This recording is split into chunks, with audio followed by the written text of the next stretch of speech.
بنگلہ دیش میں پرانے ساتھیوں کے جوڑ کا بیان بعد نماز مغرب مولانا عبدالرحمن صاحب ممبئی والے۔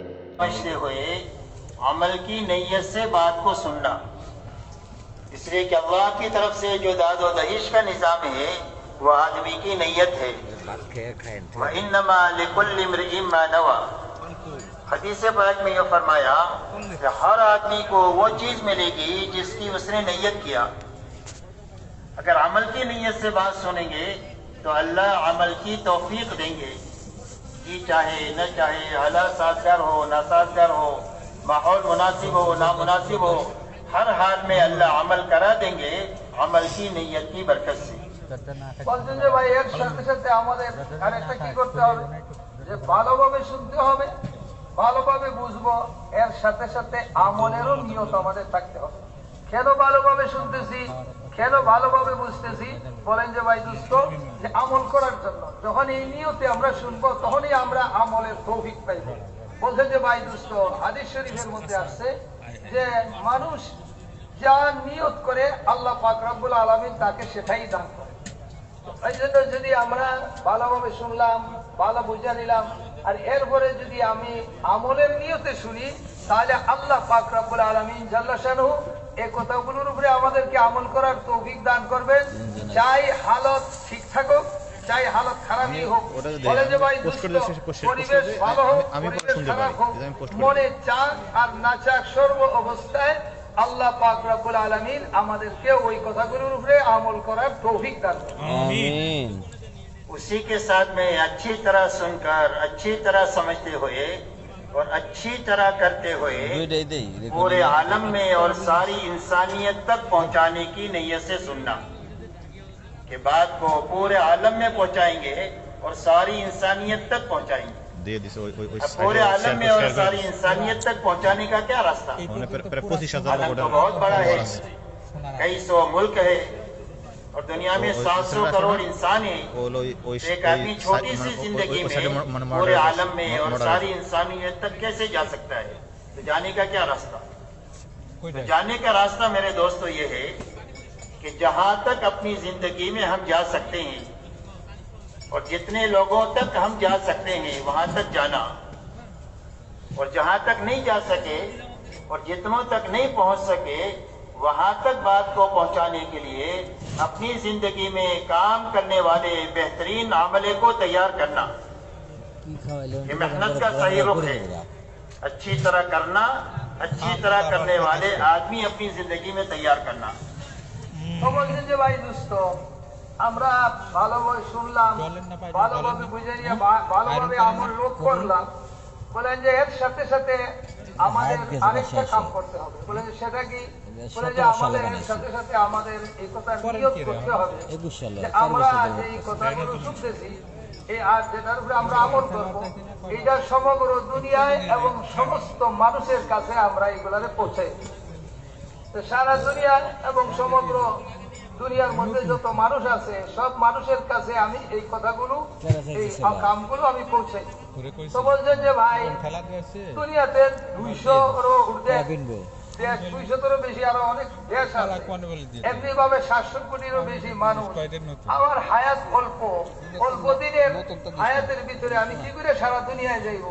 আর সমগ্র মানব জাতির কাছে, সমস্ত মানুষের কাছে আমি যাই কি করে পৌঁছাই? তো বলেন যে ভাই এটার রাস্তা কি, রাস্তাটা কি হবে? তো বলছেন যে ভাই আমার হায়াতে, আমার জিন্দেগিতে দুনিয়ার যতটুকু যাইতে পারি এতটুকু গেলাম, যত মানুষের কাছে পৌঁছাইতে পারি পৌঁছাইলাম, আর এরপরে এর সাথে সাথে আমি আরেকটা কাম করব। আমার হায়াতের ভিতরে আমি এইরকম কর্মী বানিয়ে দেব যারা আমার পরে এই কথাগুলো, এই কামকে, এই আমলকে সারা দুনিয়ায় যা বাকি আছে সেইখানের মধ্যে তারা পৌঁছাবে। তো বলেন যে এইটাই হলো এই কামের সহি রূপ তরতিব, যে সে নিজে তো যা পারে, যতটুকু পারে ওইখান পর্যন্ত পৌঁছবে, যতজনের কাছে পারে পৌঁছাই দেবে, আর যা পারে না এটার জন্য সে এইরকম উত্তম কর্মী বানাইয়ে যাবে যে কর্মীরা তারপরে তার এই কামরে ওই সারা দুনিয়ায় সব মানুষের কাছে পৌঁছায়। حضور پاک صلی اللہ علیہ وسلم کی محنت کا یہی رخ رہا۔ اللہ تعالیٰ نے آپ کو بہت بڑا کام دے کر دنیا میں بھیجا تھا۔ آپ کی محنت کا میدان پورا عالم تھا، सारी इंसानियत थी और कयामत तक का जमाना था।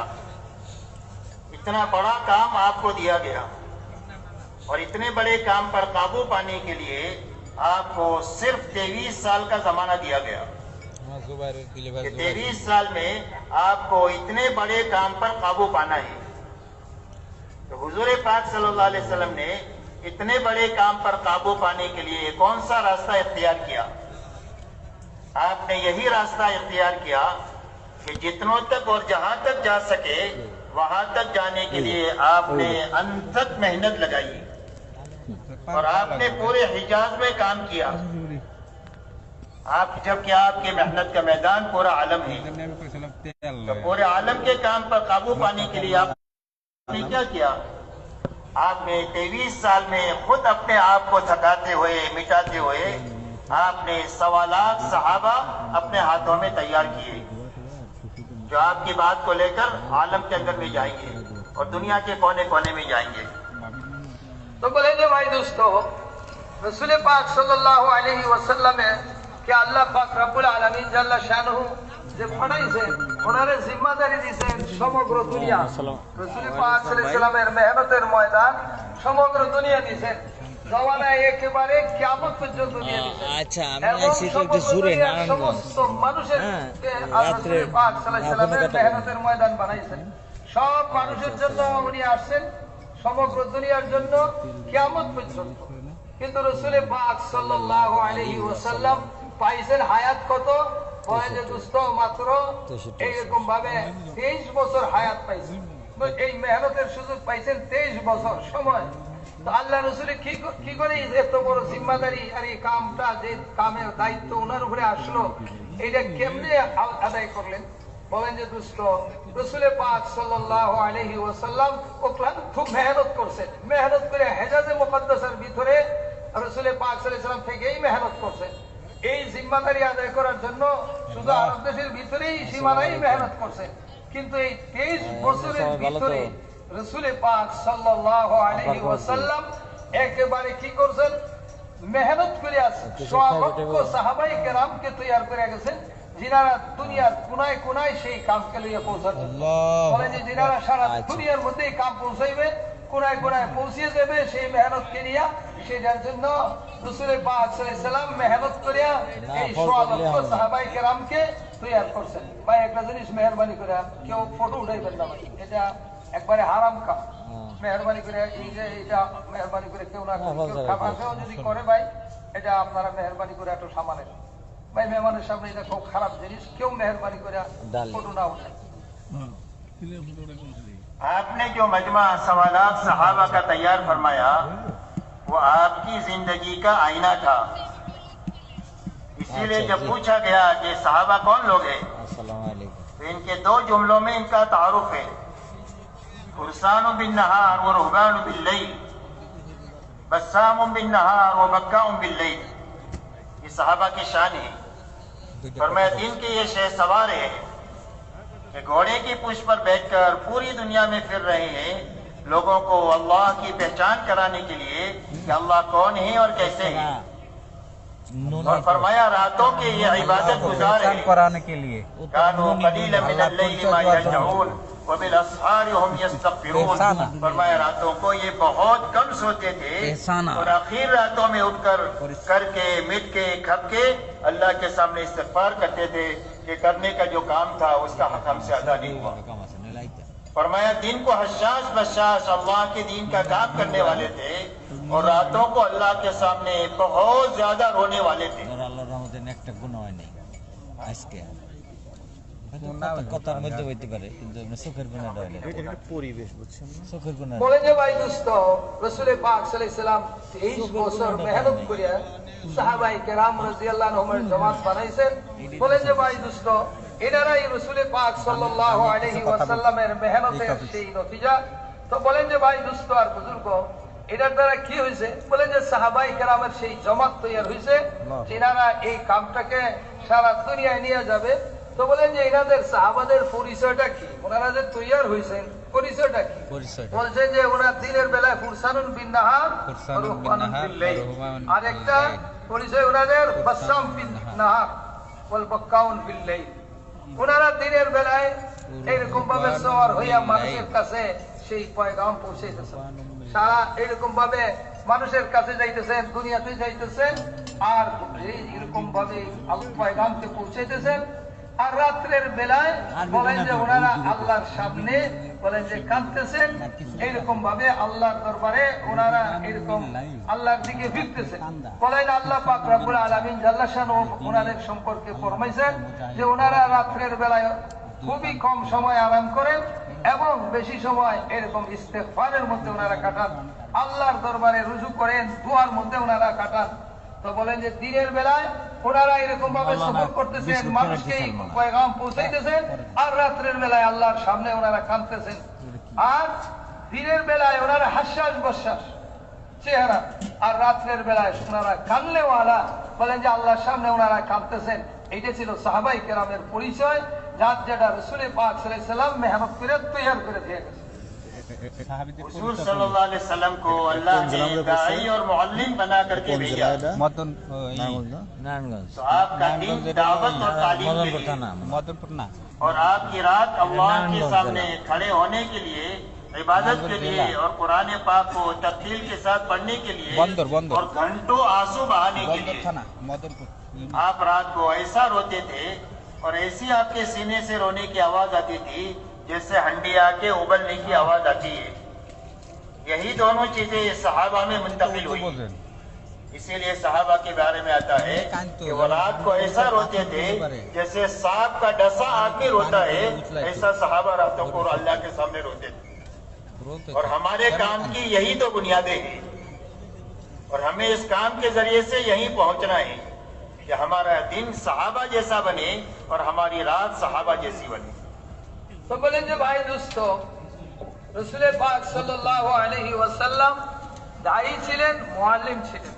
রাসূল পাক সাল্লাল্লাহু আলাইহি ওয়াসাল্লাম দাওয়াত দিয়েছেন, মানুষকে এরকম ভাবে তালিমও দিয়েছেন। আর রাত্র রাসূল পাক সাল্লাল্লাহু আলাইহি ওয়াসাল্লামের বলেন যে আল্লাহর সামনে কান্দার মধ্যে দেশে আল্লাহর সামনে উনি কান্দার মধ্যে কাটাইছেন। আর এইরকম ভাবে কাঁদতেন আল্লাহ রাসূল, বলেন যে ওনা রাসূল পাকের সিনার মধ্যে যেরকম হান্ডির ভিতরে গরম পানি আওয়াজ করে এইরকম আওয়াজ করে, বলেন যে এইরকম রাত তার ঘন্টাকে ঘন্টা দাঁড়াই আল্লাহর সামনে কাঁদছেন। কোরআন তেলাওয়াতের মধ্যে গেছে, দোয়ার মধ্যে রাসূল পাক সাল্লাল্লাহু আলাইহি ওয়াসাল্লামের রাত্র গেছে। আর দিনের বেলায় দাওয়াত দিয়েছেন আর শিখাইছেন।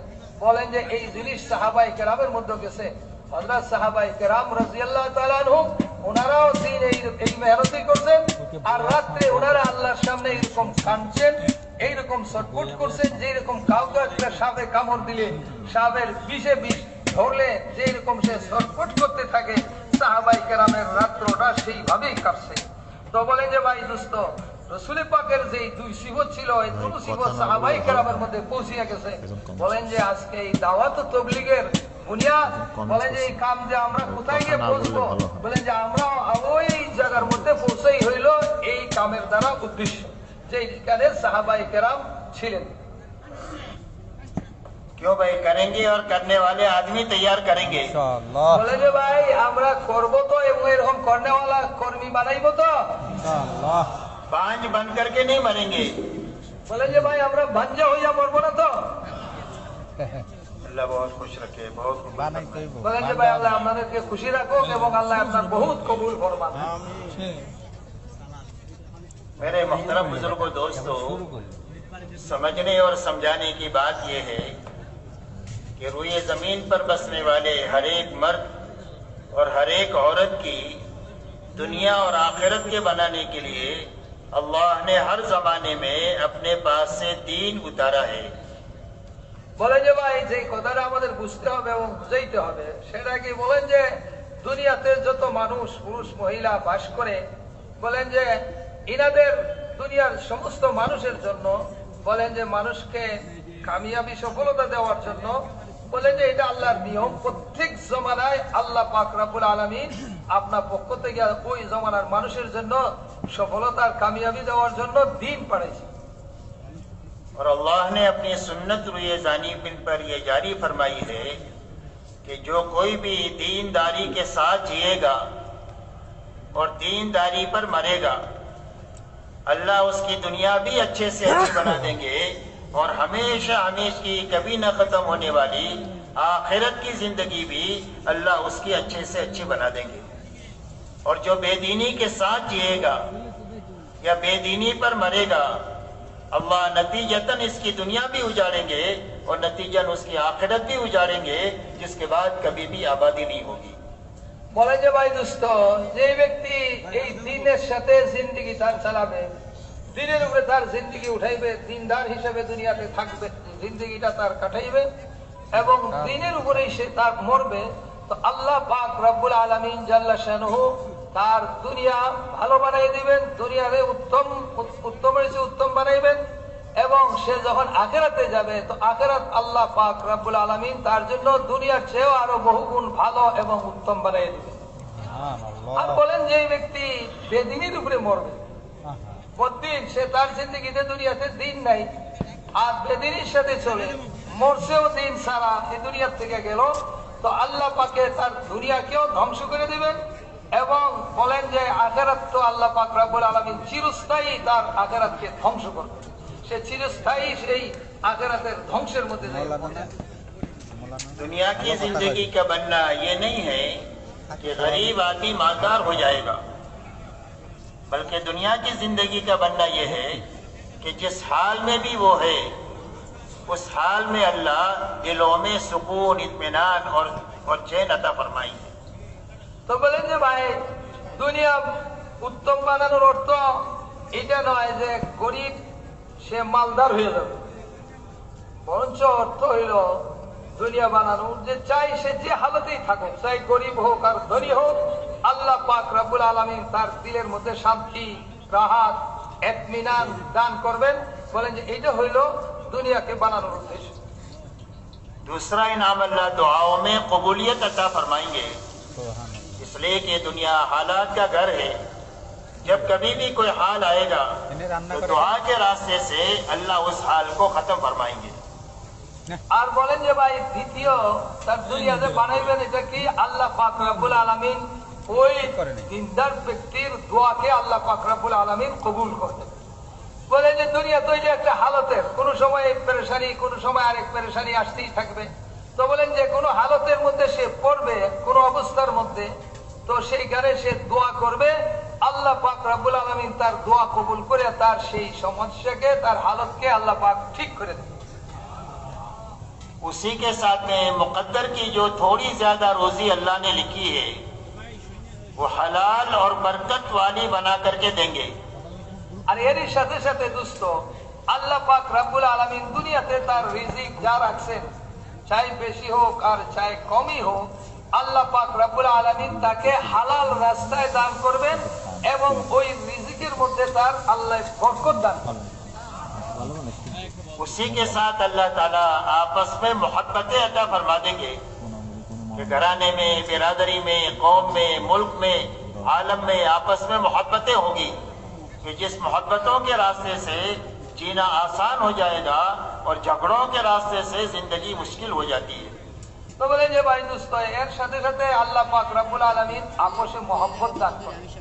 বলেন যে ঘরে ঘরওয়ালাদের সাথে মহব্বতের সাথে থাকবে, পড়োশীর সাথে থাকবে, দেশের মানুষের সাথে তার ভালোবাসার মহব্বতের সাথে থাকতে পারবে, আর আল্লাহ ভালোবাসা দিয়ে দিবেন, দুনিয়ার মানুষের সাথে তার ভালোবাসা দিয়ে দিবেন, যার কারণে তার দুনিয়াতে চলা, দুনিয়াতে থাকা তার জন্য আসান এবং সহজ হয়ে যাবে।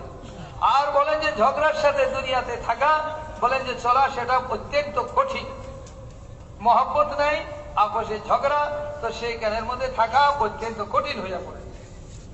उसी के साथ में जिंदगी ऐसी साफ सुथरी अल्लाह बना देंगे कि जो कोई भी उस जिंदगी को देखेगा उसमें ये लालच पैदा होगी कि जिंदगी मुझे भी मिलनी चाहिए और दुनिया उसकी जिंदगी पर रश करेगी कि जिंदगी, अच्छी जिंदगी मुझे भी मिले। তো বলেন যে ভাই দোস্ত এর সাথে সাথে আল্লাহ পাক রব্বুল আলামিন তার হালতরে এত সুন্দর বানিয়ে দিবেন, বলেন যে তার এইরকম হালত হবে যে মানুষ দেখে আকাঙ্ক্ষা করতে থাকবে, হ্যাঁ এরকম যদি আমিও জিন্দগি পাইতাম, আমি যদি এরকম ভাবে এই জিন্দগিটা আমি পাইতাম। বলেন যে তার এই দুনিয়ার জিন্দগি দেখে মানুষে ইচ্ছা করতে থাকবে, রস করতে থাকবে যে আর আফসোস করতে থাকবে। আল্লাহ পাক রব্বুল আলামিন জাল্লা শানুহু দিনের উপরে চলার বরকতে এইরকম তার হালতকে ঠিক করে দেবে। इसलिए मेरे दोस्तों, ऐसी ये जिंदगी आफियत वाली बनने का रास्ता सिर्फ दीन का है।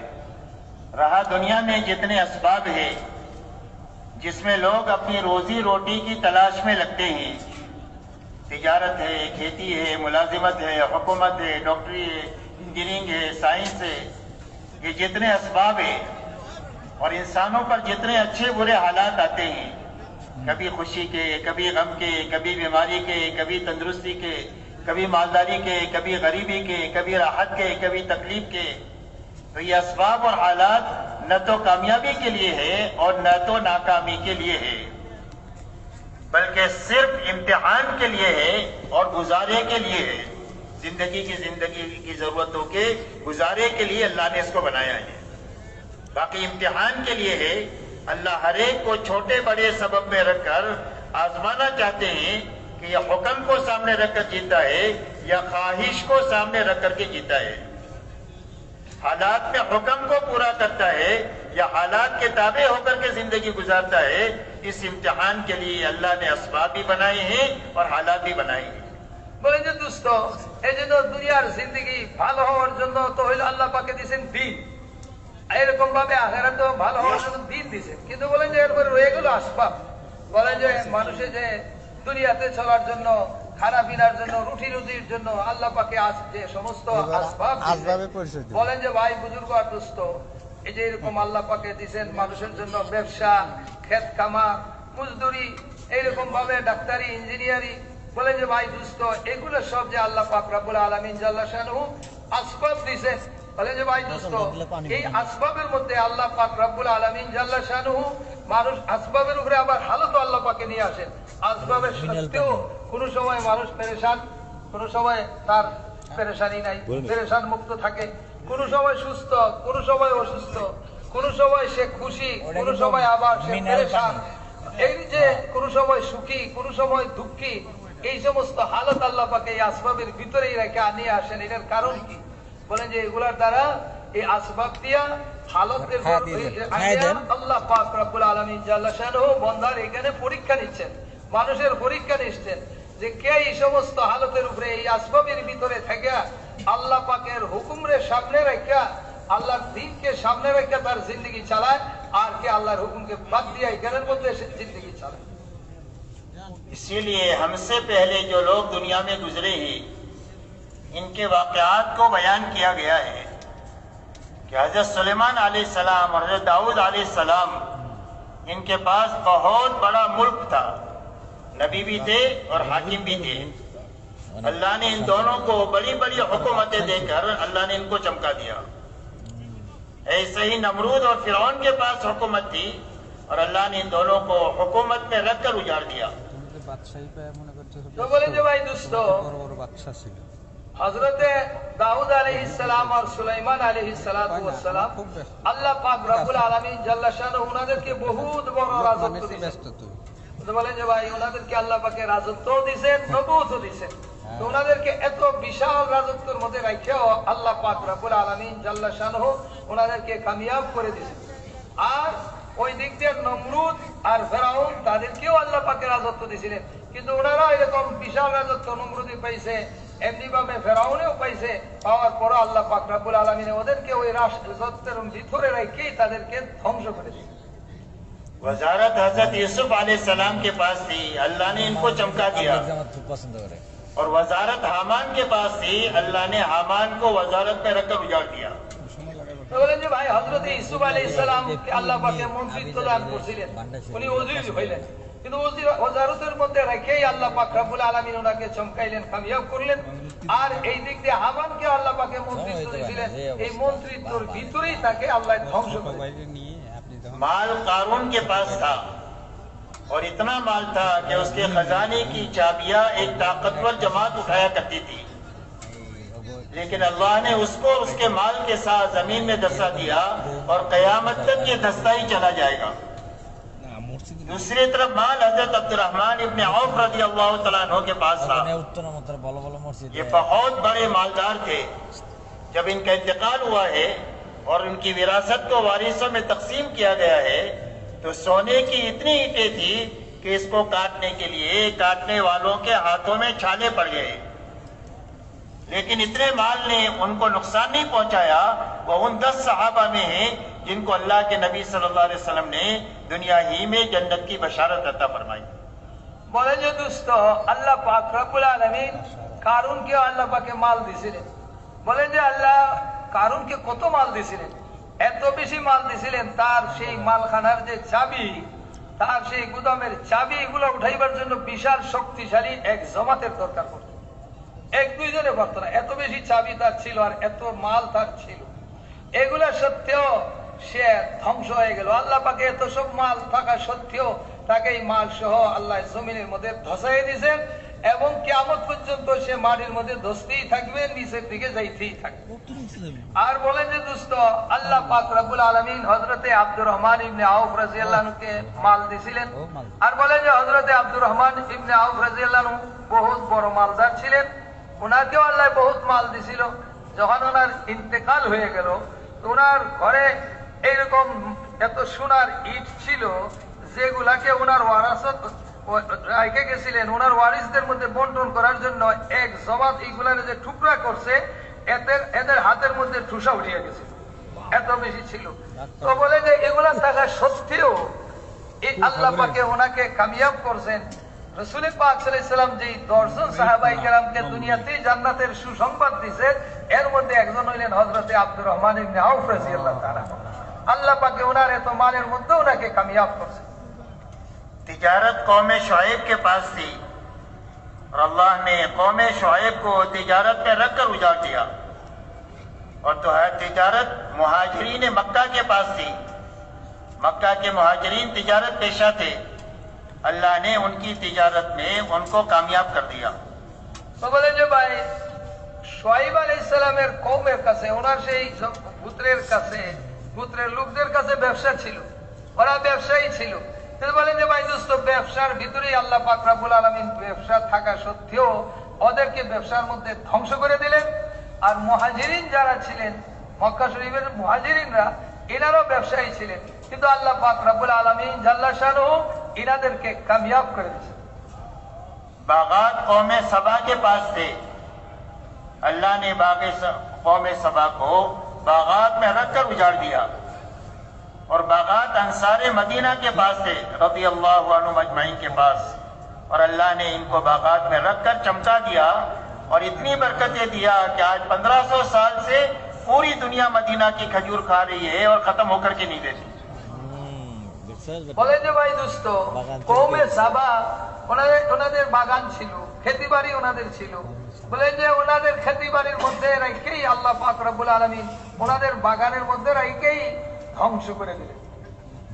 আর মদিনার আনসারদেরও বাগান ছিল, খেজুরের বাগান ছিল। বলে যে আনসার রাদিয়াল্লাহু আনহুকে আল্লাহ পাক রব্বুল আলামিন ওনাদের এই খেতি বাড়ির মধ্যেই ওনাদেরকে কামিয়াব করে দিলেন। আর বলেন যে আল্লাহ পাকে ওনাদের বাগানের মধ্যে, খেজুরের বাগানে এত বরকত দিয়েছেন যে আজকে প্রায় 1400 বছর পাস হয়ে যাওয়ার পরেও সারা দুনিয়ায় সেই মদিনার খেজুর খাইতেছে, অথচ মদিনার খেজুর শেষ হইতেছে না। मेरे मोहतरम बुजुर्गों, दोस्तों, दावत और तबलीग की ये मेहनत किसी के शोबे को खत्म करने की मेहनत नहीं है, बल्कि मेहनत इस बात की है कि जो मुसलमान जिन शोबों में है, हुकूमत में है, तिजारत में है, ज़िराअत में है, जिन शोबों में भी मुसलमान हैं, उन शोबों में पूरी पूरी दीनदारी के साथ जीने की ताकत उनके अंदर में पैदा हो जाए, उसमें फरमाया जब तक खेती हरी भरी रहती है वो अल्लाह की तस्बीह करती है और उसका सवाब किसान को मिलता है, और अगर उसके खेत में से चोर चोरी कर जाए या जानवर दाना खा जाए, फरमाया उस पर उसको सदक़े का सवाब मिलेगा। বলেন যে ভাই দোস্ত, একজন কৃষক, কিন্তু সে তার কৃষি কামটা দিনদারির সাথে করছে, আল্লাহর হুকুম মতো সেই কৃষি কামটার মধ্যে সে লাগছে। তো বলেন যে তার কি পুরস্কার হাদিসের মধ্যে আসছে, যেটা বলেন যে যতদিন পর্যন্ত তার ক্ষেতের ফসল সবুজ থাকবে, মরবে না, ততদিন পর্যন্ত সেই ফসল তসবিহ পড়তে থাকে, আল্লাহর পবিত্রতা বয়ান করে, তসবিহ আদায় করে, আর এটার পুরা সওয়াব আল্লাহ পাক রব্বুল আলামিন ওই কৃষককে দান করে। আর সে যে ফসল লাগাইলো, যদি ফসল কিছু চুরে নিয়ে গেল অথবা কোনো জানোয়ার এসে খাইলো, পাখি খাইয়ে গেল, তো বলেন যে আল্লাহ পাক রব্বুল আলামিন এটার উপরে তাকে সৎকার সওয়াব দান করে। उसी के साथ मेरे दोस्तों, एक आदमी गरीब है, रोज मजदूरी करता है, रोज खाता है, फरमाया सुबह में ये निकलता है अपनी मजदूरी के लिए, लेकिन मजदूरी में ये चोरी नहीं करता, न माल में और न काम में, अमानतदारी के साथ मजदूरी करता है। तो फरमाया शाम को अपनी मुकद्दर की रोजी लेकर वापस आता है और अल्लाह के खजाने से मगफिरत लेकर वापस आता है। अल्लाह उसके दिन के सारे गुनाहों को माफ फरमा देते हैं।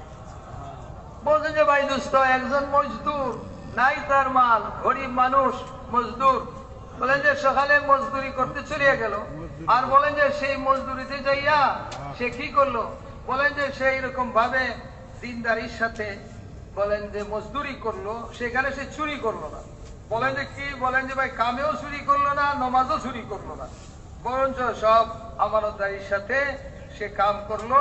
বলেন যে আল্লাহ তার কিসমতে যা রিজিক রাখছেন সেটা নিয়ে যখন সে ফিরে, তো বিকাল বেলায় যখন সে ফিরতে থাকে, তো এমনি ভাবে আল্লাহ পাকের মাগফিরাত অর্থাৎ তার পিছনের গুনাহ মাফ করাইয়া সে ঘরের মধ্যে আসে।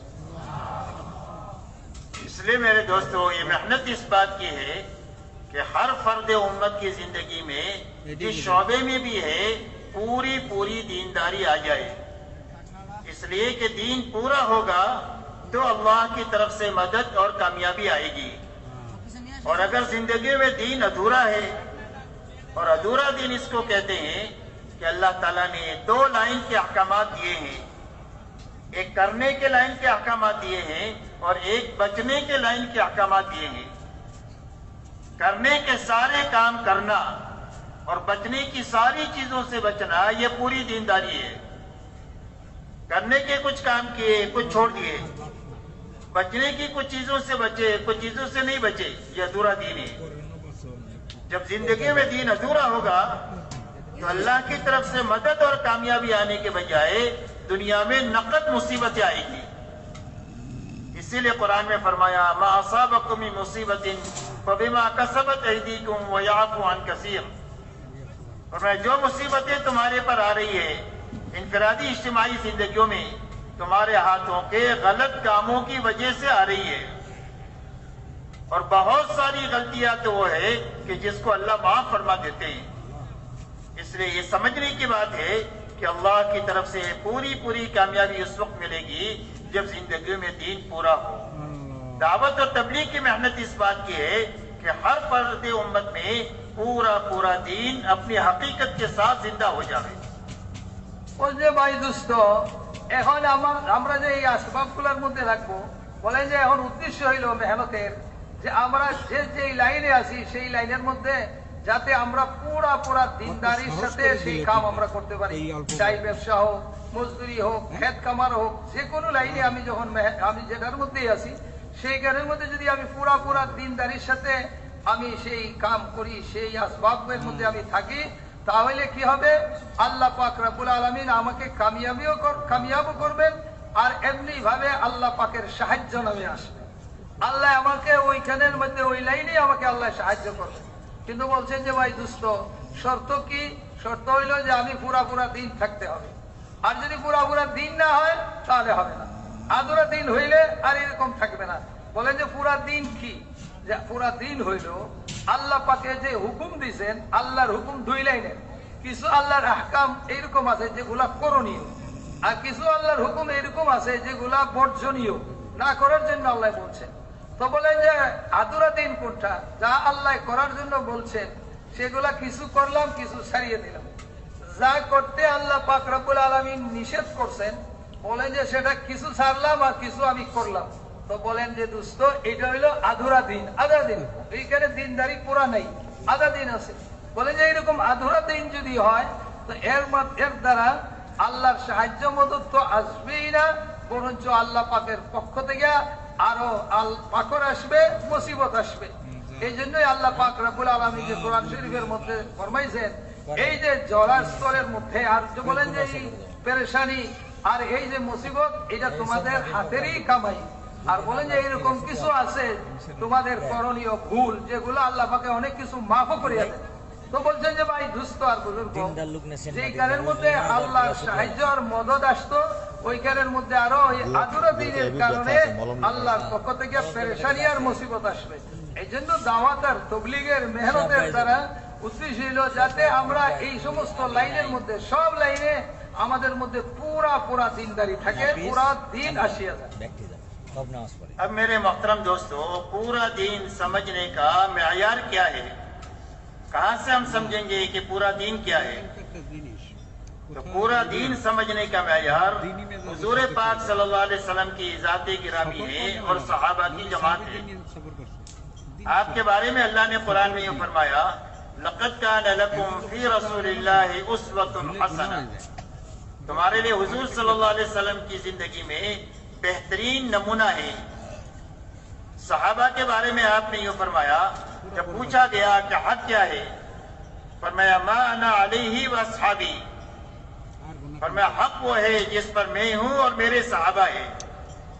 कयामत तक हज के हक के समझने का मेयार हुजूर सल्लल्लाहु अलैहि वसल्लम और सहाबा की जमात है। इसीलिए अब्दुल्लाह इब्न मसूद रदियल्लाहु तआला अन्हु इरशाद फरमाते हैं, मन युरीदु अन यस्तन्नु फलयस्तन्नु बि अस्हाबि मोहम्मद सल्लल्लाहु अलैहि वसल्लम। फरमाया जो किसी की नकल उतारना चाहे और जो किसी की राह लेना चाहे तो वो अस्हाबे मोहम्मद सल्लल्लाहु अलैहि वसल्लम की राह ले। इसलिए कि अस्हाबे मोहम्मद सल्लल्लाहु अलैहि वसल्लम वो है जो दिलों के बहुत साफ थे, इल्म के बड़े गहरे थे और तकल्लुफात से उनकी जिंदगियां पाक थी। अल्लाह ने उनको हुजूर सल्लल्लाहु अलैहि वसल्लम की सोहबत के लिए और अल्लाह के कलमे को दुनिया के अंदर में पहुंचाने के लिए अल्लाह ने उस जमात को चुना था। इसलिए हक के समझने का मेयार आपकी और सहाबा की जिंदगी है। हमारा अलमिया यह है कि आज हम दीन को अपने माहौल से समझने की कोशिश करते हैं और दीन के मामले में हमेशा अपने से नीचे वालों को देखते हैं और दुनिया के मामले में अपने से ऊपर वालों को देखते हैं। ये दुनिया में देखने का ये गलत अलमिया है। 100 पति 1000 पति को देखता है, 1000 पति लखपति को देखता है, लखपति करोड़पति को देखता है, करोड़पति खरबपति को देखता है, खरबपति मुल्क वाले को देखता है और एक छोटा मुल्क वाला बड़े मुल्क वाले को देखता है। इसलिए जिस हाल में भी है वो अपने आप को फकीर समझ रहा है। 100 पति भी फकीर है और अरबपति भी फकीर है, इसलिए कि ऊपर दिखता है। और दीन के मामले में नीचे देखने की आदत है। एक 5 वक्त का नमाजी है तो 3 वक्त वाले को देखता है, मैं तो इससे अच्छा हूं, ये तो 3 ही वक्त ही पढ़ता है। 3 वक्त वाला जुमा वाले को देखता है कि मैं तो 3 वक्त ही पढ़ता हूं। बहुत सारे मुसलमान सिर्फ जुमा ही पढ़ते हैं। जुमा वाला उनको देखता है कि जो जुमा भी नहीं पढ़ते हैं, उनको देखता है कि मैं तो जुमा तो पढ़ता हूँ, ये तो जुमा भी नहीं पढ़ते मुसलमान, मैं तो वो उस वक्त अच्छा हूँ।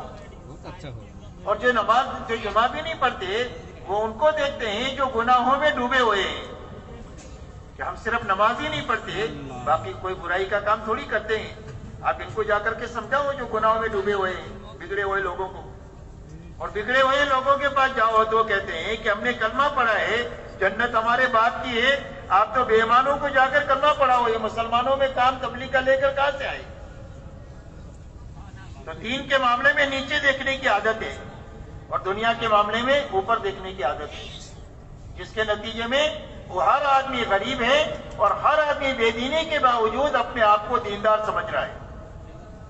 में अपने से नीचे वालों को न देखा जाए। इसीलिए हदीस पाक में आता है कि कोई भी आदमी अल्लाह की निगाह में शाकिरीन में से और साबिरीन में हो नहीं सकता है जो अल्लाह तक और जन्नत तक पहुंचने का रास्ता है, जब तक दुनिया के मामले में अपने से नीचे न देखे और दीन के मामले में अपने से ऊपर न देखे।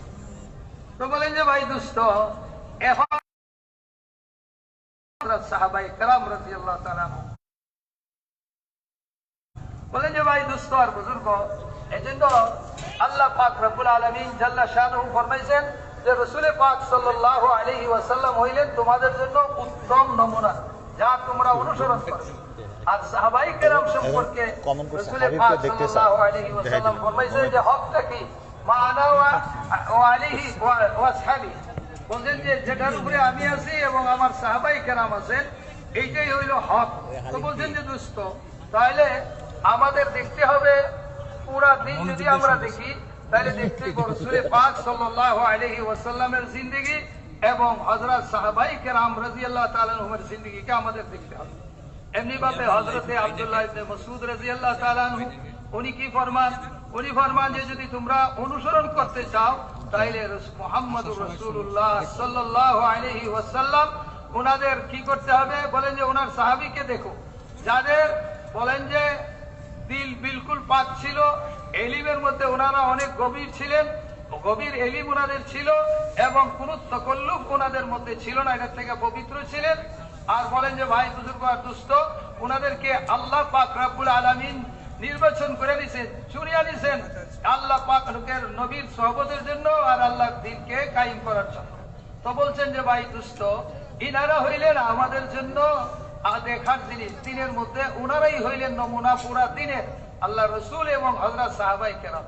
কিন্তু এই জমানাতে আমাদের মুসিবতটা কি হয়েছে, বলেন যে ভাই আর বুজুর্গ আর দোস্ত আমাদের মুসিবত এইটাই হয়েছে যে আমরা দিনের ব্যাপারে আমাদের চেয়ে যে নিচে তারে দেখি আর দুনিয়ার ব্যাপারে আমাদের চেয়ে যে উপরে তার দিকে আমরা দেখি। এইটাই হইল এই জন্য আমাদের সবচেয়ে বড় মুসিবত এখানে হয়েছে। আর এটার মধ্যেই আমরা ফাঁসিয়ে গেছি, ডুবে গেলাম। বলেন যে ভাই দুস্থ যার 100 টাকা আছে সে দেখে যে হাজারওয়ালারে দেখে যে হচ্ছে তো আমার বহুতই কম তো ফকির। হাজার যার কাছে আছে সে লাখপতিকে দেখে, লাখপতি যে কোটিওয়ালারে দেখে যে হের দিকে বলে আরে আমার তো কিছুই নাই। বলেন যে এমনি ভাবে কোটিপতি যে হইল সে এরকম ভাবে মিলিয়নওয়ালা এর উপরে ওয়ালারে দেখে। তো এই জন্য ভাই তার মধ্যে সে কি এত কিছু থাকার পরেও সে তার নিজের ফকির মনে করে।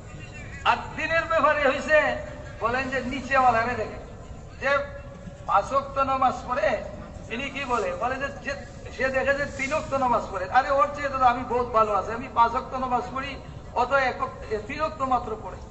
আর যে ব্যক্তি 3 ওয়াক্ত নামাজ পড়ে ওই ব্যক্তি দেখে যে আরে আমি তো 3 ওয়াক্ত নামাজ পড়তেছি, 5 ওয়াক্ত না পড়লে কি হবে, ওই লোক তো শুধু জুম্মাই পড়ে, আমি তো 3 ওয়াক্ত পড়ি, জুম্মাও পড়ি 3 ওয়াক্ত। আর যে ব্যক্তি শুধু জুম্মা পড়ে সে ওই লোকের দিকে তাকায় দেখে যে জুম্মাও পড়ে না, আরে ওর চেয়ে তো আমি বহুত বড় ভালো দিন আছে আমার মধ্যে, যে হে তো নামাজই পড়ে না। আর যেই মুসলমান শুধু নামাজও পড়ে না সে কি করে, সে বলে দেখে যে গুনার মধ্যে লিপ্ত, নামাজও পড়ে না, নাফরমান গুনার মধ্যে লিপ্ত, সে কি বলে আরে আমি নামাজ না পড়লে কি হবো, হে তো কত গুনার মধ্যে লিপ্ত, আমি তো এই সমস্ত গুনাহ করি না, কাজে হের কাছে যাইয়া তবলিগ করো। বলে যে দুস্থ যে গুনার মধ্যে লিপ্ত মুসলমান সে কি বলে আরে আমার তো ইমান আছে, ওর তো ইমানই নাই, কাজে আরে কই পাইছেন মুসলমানের কাছে তবলিগ, যান ওর কাছে যাইয়া তবলিগ করেন যার আমার ইমান নাই। তো বলে যে ভাই দুস্থ এই জন্য আমাদের বেড়া ঘর হয়ে গেল যে আমরা দিনের ব্যাপারে হইলে আমরা দেখি আমার নিচেওয়ালাকে আর দুনিয়ার ব্যাপার হইলে উপরওয়ালাকে দেখি। আর অথচ আমাদের দেখার কি যে দিনের ব্যাপারে আমাদের হযরত সাহাবায়ে কেরাম রাদিয়াল্লাহু তাআলা আনহুকে দেখতে হবে, রাসূল পাক সাল্লাল্লাহু আলাইহি সাল্লামকে দেখতে হবে, আর দুনিয়ার ব্যাপারে আমাদের চেয়ে যিনি নিচে আছে তাকে দেখতে হবে। যত সময় পর্যন্ত বান্দায় দুনিয়ার ব্যাপারে তার নিচেওয়ালাকে দেখবে না আর দিনের ব্যাপারে উপরওয়ালারে, তো দুনিয়ার ব্যাপারে যদি নিচেওয়ালারে সে না দেখে যে আমার তো 1000 আছে ওই লোকের তো 1000ও নাই, আল্লাহ বলে যে কখনো সে আল্লাহ শুকরগুজার হবে না।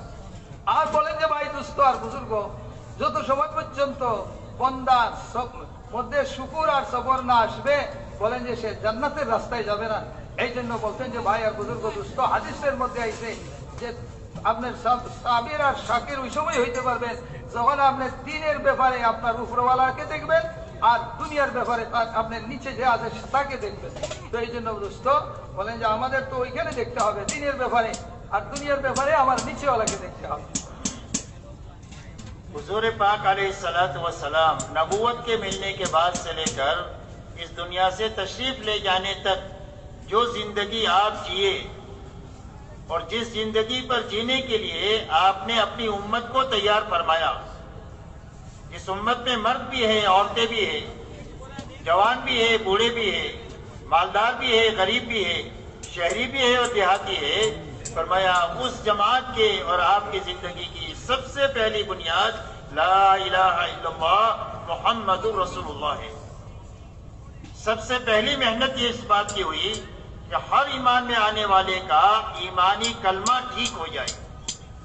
اسی لیے صحابہ فرماتے ہیں تعلمنا الایمان ثم تعلمنا القرآن، فرمایا ہم نے پہلے ایمان سیکھا ہے پھر اس کے ساتھ قرآن سیکھا ہے، اس لیے کہ قرآن پر جو چلنے کی طاقت پیدا ہوگی وہ ایمان کے اور یقین کے راستے سے ہوگی۔ اسی لیے سارے نبیوں کی محنت کا میدان لا الہ الا اللہ رہا۔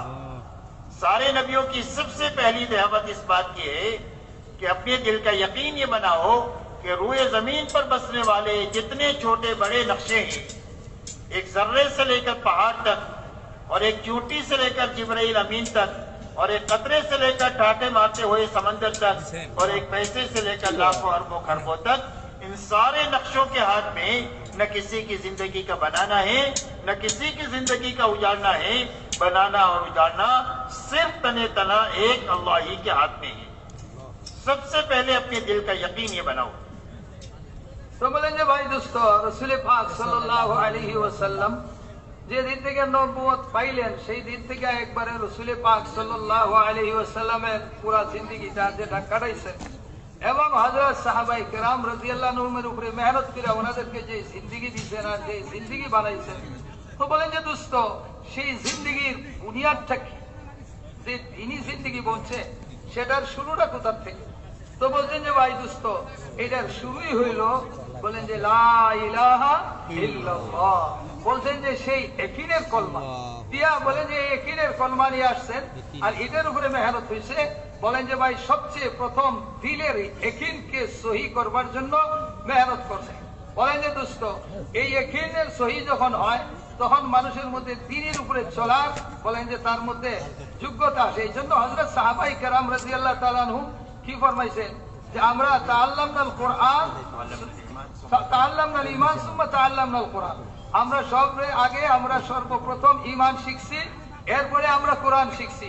বলেন যে দোস্ত কি বলেন যে এর দ্বারা যখন ঈমান আসে আর ইয়াকিন পয়দা হয় তো এর দ্বারা মানুষের মধ্যে শক্তি আসে কোরআনের উপরে চলার জন্য। তো বলছেন যে ভাই বুজুর্গ আর দোস্ত যত নবী আইছেন দুনিয়াতে সমস্ত নবীগণের মেহনতের জায়গা ছিল সেটা কি? বলেন যে সেটা হইল কলমা লা ইলাহা ইল্লাল্লাহ। এটা দিয়া বলেন যে ভাই দোস্ত সমস্ত মানুষের চাই পুরুষ হোক মহিলা এরকম ভাবে জওয়ান বৃদ্ধ মালদার গরিব শহরের লোক আর গ্রামের লোক সবের মধ্যে ইয়াকিন পয়দা করা, প্রত্যেকের দিলের মধ্যে ইয়াকিন নিয়ে আসার জন্য মেহনত হয়েছে। যে এইরকম জাররাত থেকে পাহাড় আর এমনি পিবিলের থেকে শুরু করে হযরতে জিবরাইল আমিন পর্যন্ত আর এমনি ভাবে এক কাতরাত থেকে সমুদ্র সমস্ত মখলুক যা আছে মখলুকের সমস্ত মখলুকের শক্তিকে অস্বীকার করা যে এগুলা কিছুই করার কিছু অধিকার রাখে না আল্লাহ পাক ছাড়া। বলেন যে ভাই দোস্ত মেহনত করে সবচেয়ে প্রথম এই ইয়াকিন সহি করার জন্য মেহনত হয়েছে। তো ওই যে জিন্দেগির উপরে আল্লাহ রাসূল পাক সাল্লাল্লাহু আলাইহি সাল্লাম সাহাবায়ে কেরামকে উঠাইছেন, এই জিন্দেগির প্রথম মেহনতই হয়েছে ইয়াকিনকে সহি করার জন্য, ইয়াকিনকে বানাইবার জন্য মেহনত হয়েছে। میرے محترم دوستو جبرائیل امین علیہ الصلوۃ والسلام اتنے بڑے فرشتے ہیں کہ اگر اپنی اصلی شکل میں آ جائے تو ان کے پیر تحت الثری میں ہوں گے اور ان کا سر عرش پر ہوگا۔ اگر اپنے پروں کو پھیلا دے تو مشرق سے لے کر مغرب تک اور شمال سے لے کر جنوب کے خلا کو پور کر دے گا۔ اتنے بڑے طاقتور فرشتے کہ جب قوم لوط کو اجاڑنے کا حکم ہوا تو اپنے پر کے کونے کو زمین کے نیچے ڈال کر انسانوں سمیت آسمان تل گیر کر گئے اور ان کو الٹا دیا۔ اتنا بڑا فرشتہ یوں کہتا ہے، اتنے بڑے فرشتے یوں کہتے ہیں اگر یک سریم و یہ برتر پرم فروغ تجلی بسوزت کرم۔ حضرت حضور صلی اللہ علیہ وسلم کے ساتھ جب معراج میں گئے ہیں ایک مقام پر جا کر کہتے ہیں کہ آقا یہاں تک آنے کا اللہ کا حکم ہے، یہاں تک آپ کے ساتھ ہوں۔ اب یہاں سے آگے ایک بال کے برابر بھی آگے نہیں بڑھ سکتا، اگر ایک بال کے برابر بھی آگے بڑھوں گا تو جل کر خاک ہو جاؤں گا۔ اتنا بڑا فرشتہ بھی اللہ کے حکم کے بغیر یہ چھوٹی بھی حرکت نہیں کر سکتا، بڑی بھی حرکت نہیں کر سکتا۔ इसलिए आज तक जितनों की जिंदगी बनी है अल्लाह ही के बनाने से बनी है, और आज तक जितनों की उजड़ी है अल्लाह ही के उजाड़ने से जिंदगी उजड़ी है। बनाने वाले भी अल्लाह है और उजाड़ने वाले भी अल्लाह है। তো বলেন যে ভাই বুজুর্গ দোস্ত, হযরতে জিবরাইল আলাইহিস সালাম কত বড় ফেরেশতা।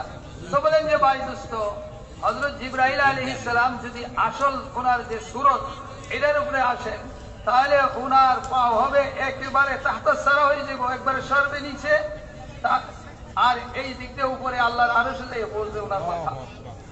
আর এমন যদি ওনার পাখা খুলিয়া দেন তো দুনিয়ার পূর্ব হইতে পশ্চিম, উত্তর হইতে দক্ষিণ সম্পূর্ণ ভর্তি হয়ে যাবে। বলেন যে ভাই দোস্ত, ওই এত বড় ফেরেশতা আর ওনার এত শক্তি, যখন লূত আলাইহিস সালাতু ওয়াস সালামের কওমকে আল্লাহ হুকুম দিলেন ধ্বংস করার জন্য, জমিনকে উল্টে দেওয়ার জন্য, তো হযরত জিবরাইল আলাইহিস সালাতু ওয়াস সালামের পাখার এক কোণা দিয়া পুরা বস্তি, কয়েকটা বস্তিকে এইরকম ভাবে গভীর মাটির নিচ থেকে উঠাইয়া একবারে আসমানের কাছে নিয়ে উল্টাইয়া জমিন দিয়ে দিয়েছে। এত শক্তি ওনার। উনিও বলতেছেন যে রাসূল পাক সাল্লাল্লাহু আলাইহি ওয়াসাল্লামের সঙ্গে যখন উনি যাইতেছিলেন মেরাজের রাত্রে এক জায়গায় খাইয়া, উনি বললেন যে আয় আল্লাহ হাবিব, বললেন যে আয় আমার সরদার, আয় আমার আকা, আমি এর উপরে আর এক চুল পরিমাণও আগে বাড়তে পারবো না। আমি আল্লাহর হুকুম ছাড়া এক চুল পরিমাণও আর আগে বাড়তে পারবো না, বাড়লে আমি ধ্বংস হয়ে যাবো, ধ্বংস। তো বলেন যে এত বড় ফেরেশতা, এত শক্তিওয়ালা ফেরেশতাও বলেন যে একটা হরকত করতে পারেন না, একটু আল্লাহ পাক রব্বুল আলামিনের হুকুম ছাড়া।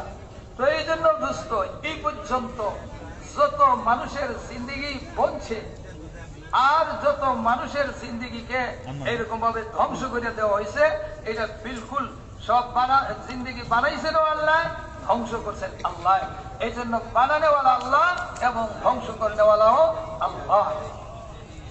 मेरे मोहतरम दोस्तों, अल्लाह के यहाँ जिंदगी के बनाने का और उजाड़ने का अंधाधुंध निजाम नहीं है, इसकी बना दिया इसकी उजाड़ दिया, बल्कि अल्लाह के यहाँ से जिंदगी के बनाने का एक ही ज़ाब्ता है, और वो सिर्फ मोहम्मदुर रसूलुल्लाह है। कि अल्लाह किसकी जिंदगी बनाएंगे? फरमाया जो मोहम्मदी बनकर जिएगा और जो मोहम्मदी बनकर के मरेगा, चाहे झोपड़े में है तो झोपड़े में जिंदगी बना देंगे, महल में है तो महल में बना देंगे, गरीब है तो गुर्बत में बना देंगे, और मालदार है तो मालदारी में बना देंगे। हर हाल में जिंदगी के बनाने का अल्लाह के यहाँ एक ही ज़ाब्ता है, और वो सिर्फ मोहम्मदुर रसूलुल्लाह है। इसलिए हर आदमी अपने सर के बालों से लेकर पैर के नाखून तक, और जूता पहनने से लेकर नमाज तक, और शादी ब्याह से लेकर हुकूमत करने तक, जो जिंदगी के हर हाल में मोहम्मदी बनकर जिएगा और मोहम्मदी बनकर मरेगा, अल्लाह उसकी जिंदगी को बना देगा।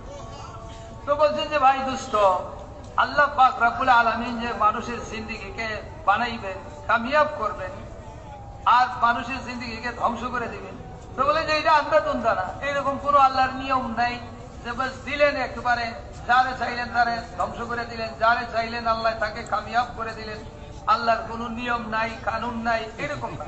আল্লাহ পাক রব্বুল আলামিন জাল্লা শানুহু মানুষকে কামিয়াব করার জন্য আল্লাহ একটা রাস্তা বানাইছে, আর বলেন যে সেটা কি? সেটা হইল মুহাম্মাদুর রাসূলুল্লাহ। বলে যে একমাত্র আল্লাহ পাক রব্বুল আলামিন থেকে কামিয়াবি লওয়ার রাস্তাই হইল মুহাম্মাদুর রাসূলুল্লাহ সাল্লাল্লাহু আলাইহি ওয়াসাল্লাম। বলে যে ভাই বুজুর্গ আর দোস্ত, এই জন্য আল্লাহ এর নিয়ম বানাইছে। সেটা কি? যে আপনার পাও থেকে মাথা পর্যন্ত, বলেন যে ভাই দোস্ত, এইরকম জুতা পরার থেকে শুরু করে মাথার চুল ঠিক করা পর্যন্ত এমনি ভাবে আপনার সমস্ত শরীরকে যখন মুহাম্মাদুর রাসূলুল্লাহ সাল্লাল্লাহু আলাইহি ওয়াসাল্লামের তরিকায় আপনি নিয়ে আসবেন, আর এমনি ভাবে আপনার খুশি আর পেরেশানি, শাদী বিয়াহ সব কিছুর মধ্যে যখন মুহাম্মাদুর রাসূলুল্লাহ সাল্লাল্লাহু আলাইহি ওয়াসাল্লামের সেই তরিকা এসে যাবে, আল্লাহ পাক রব্বুল আলামিন জাল্লা শানুহু আপনাকে কামিয়াব করবেন। তো এই জন্য ভাই দোস্ত, একমাত্র আল্লাহ থেকে কামিয়াবি লওয়ার জন্য আল্লাহ পাকে একই রাস্তা দিয়ে দিয়েছে, আর সেটা হইল মুহাম্মাদুর রাসূলুল্লাহ সাল্লাল্লাহু আলাইহি ওয়াসাল্লামের তরিকা। इसीलिए फरमाया कुल इन कुंतुम तुहिब्बुनल्लाह फत्तबिऊनी युहब्बुकुमुल्लाह व यग़फिर लकुम ज़ुनूबकुम वल्लाहु गफूरुर रहीम। मुस्तकीम। अल्लाह जल्ल शानु इरशाद फरमाते हैं कि ऐ हमारे नबी जी, हमारा शाही फरमान इंसानों को सुना दीजिए कि अगर तुम्हें अल्लाह से मोहब्बत का दावा है तो उसकी दलील में मेरे पीछे पीछे चलो। फरमाया जो हुजूर सल्लल्लाहु अलैहि वसल्लम के पीछे पीछे हर कदम चलेगा अल्लाह उसको अपना महबूब बना देंगे। और इंसान एक कभी गलती हो जाएगी तो अल्लाह गलतियों को माफ कर देंगे कि अल्लाह के माफ करने वाले भी बड़े हैं और रहम करने वाले बड़े हैं। इसलिए अल्लाह वाला बनने का एक ही रास्ता है और वो है मोहम्मदी बनना। जब हुजूर सल्लल्लाहु अलैहि वसल्लम वाली जिंदगी हम अपना लेंगे तो हम अल्लाह वाले बन जाएंगे। अल्लाह वाला बनने का रास्ता, महफूज रास्ता और शॉर्टकट रास्ता वो मोहम्मदुर रसूलुल्लाह सल्लल्लाहु अलैहि वसल्लम वाला रास्ता है।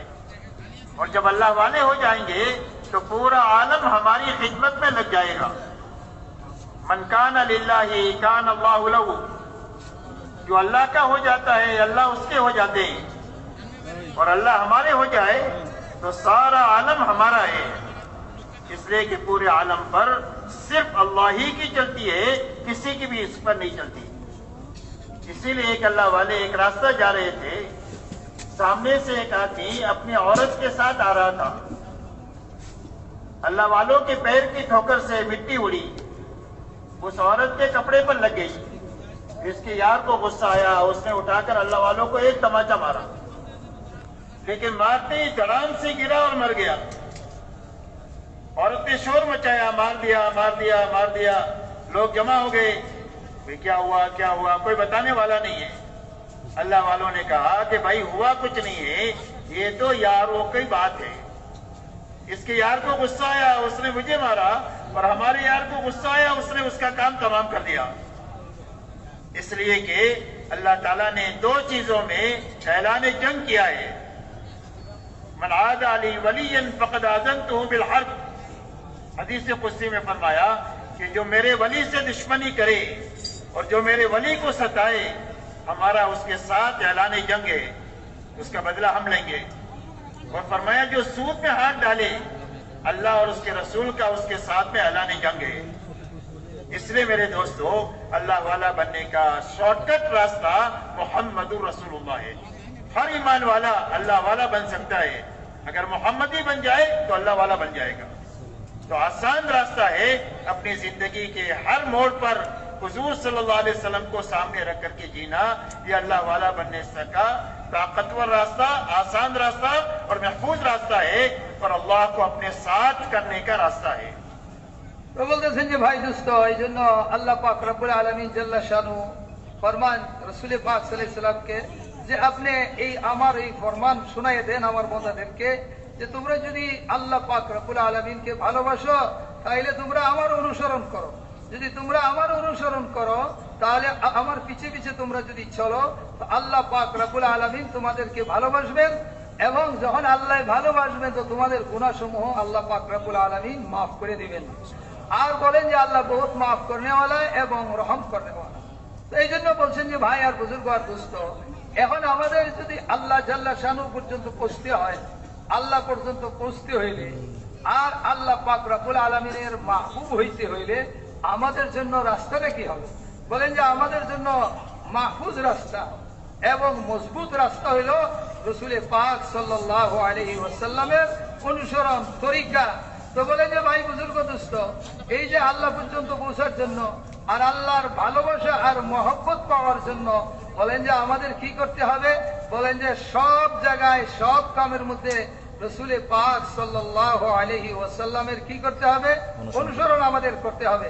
বলছেন যে এই রাস্তা এটা মজবুত রাস্তা এবং এটা একবারে সহজ রাস্তা এবং সংক্ষিপ্ত রাস্তা, যে রাস্তা দিয়ে আমরা আল্লাহ পাক পর্যন্ত পৌঁছে যাই। আর বলেন যে ভাই বুজুর্গ দোস্ত, যার আল্লাহ হয়ে গেল, যাকে আল্লাহ পাক রব্বুল আলামিন ভালোবাসলেন, আল্লাহ তার হয়ে গেল। আর যার আল্লাহ হয়ে গেলেন তো বলেন যে সমগ্র দুনিয়া সমস্ত মখলুক তার হয়ে গেল, এখন সব তার কথাই শুনবে, বলেন যে তার হয়ে যাবে। তো এই জন্য বলেন যে ভাই দোস্ত, আল্লাহ পাক রব্বুল আলামিনের মহব্বত ভালোবাসা পাওয়ার জন্য আল্লাহ জাল্লা শানুহু ওয়া নওয়ালুহু আমাদেরকে দিয়েছেন কি? মুহাম্মদুর রাসূলুল্লাহ সাল্লাল্লাহু আলাইহি ওয়াসাল্লামের রাস্তা।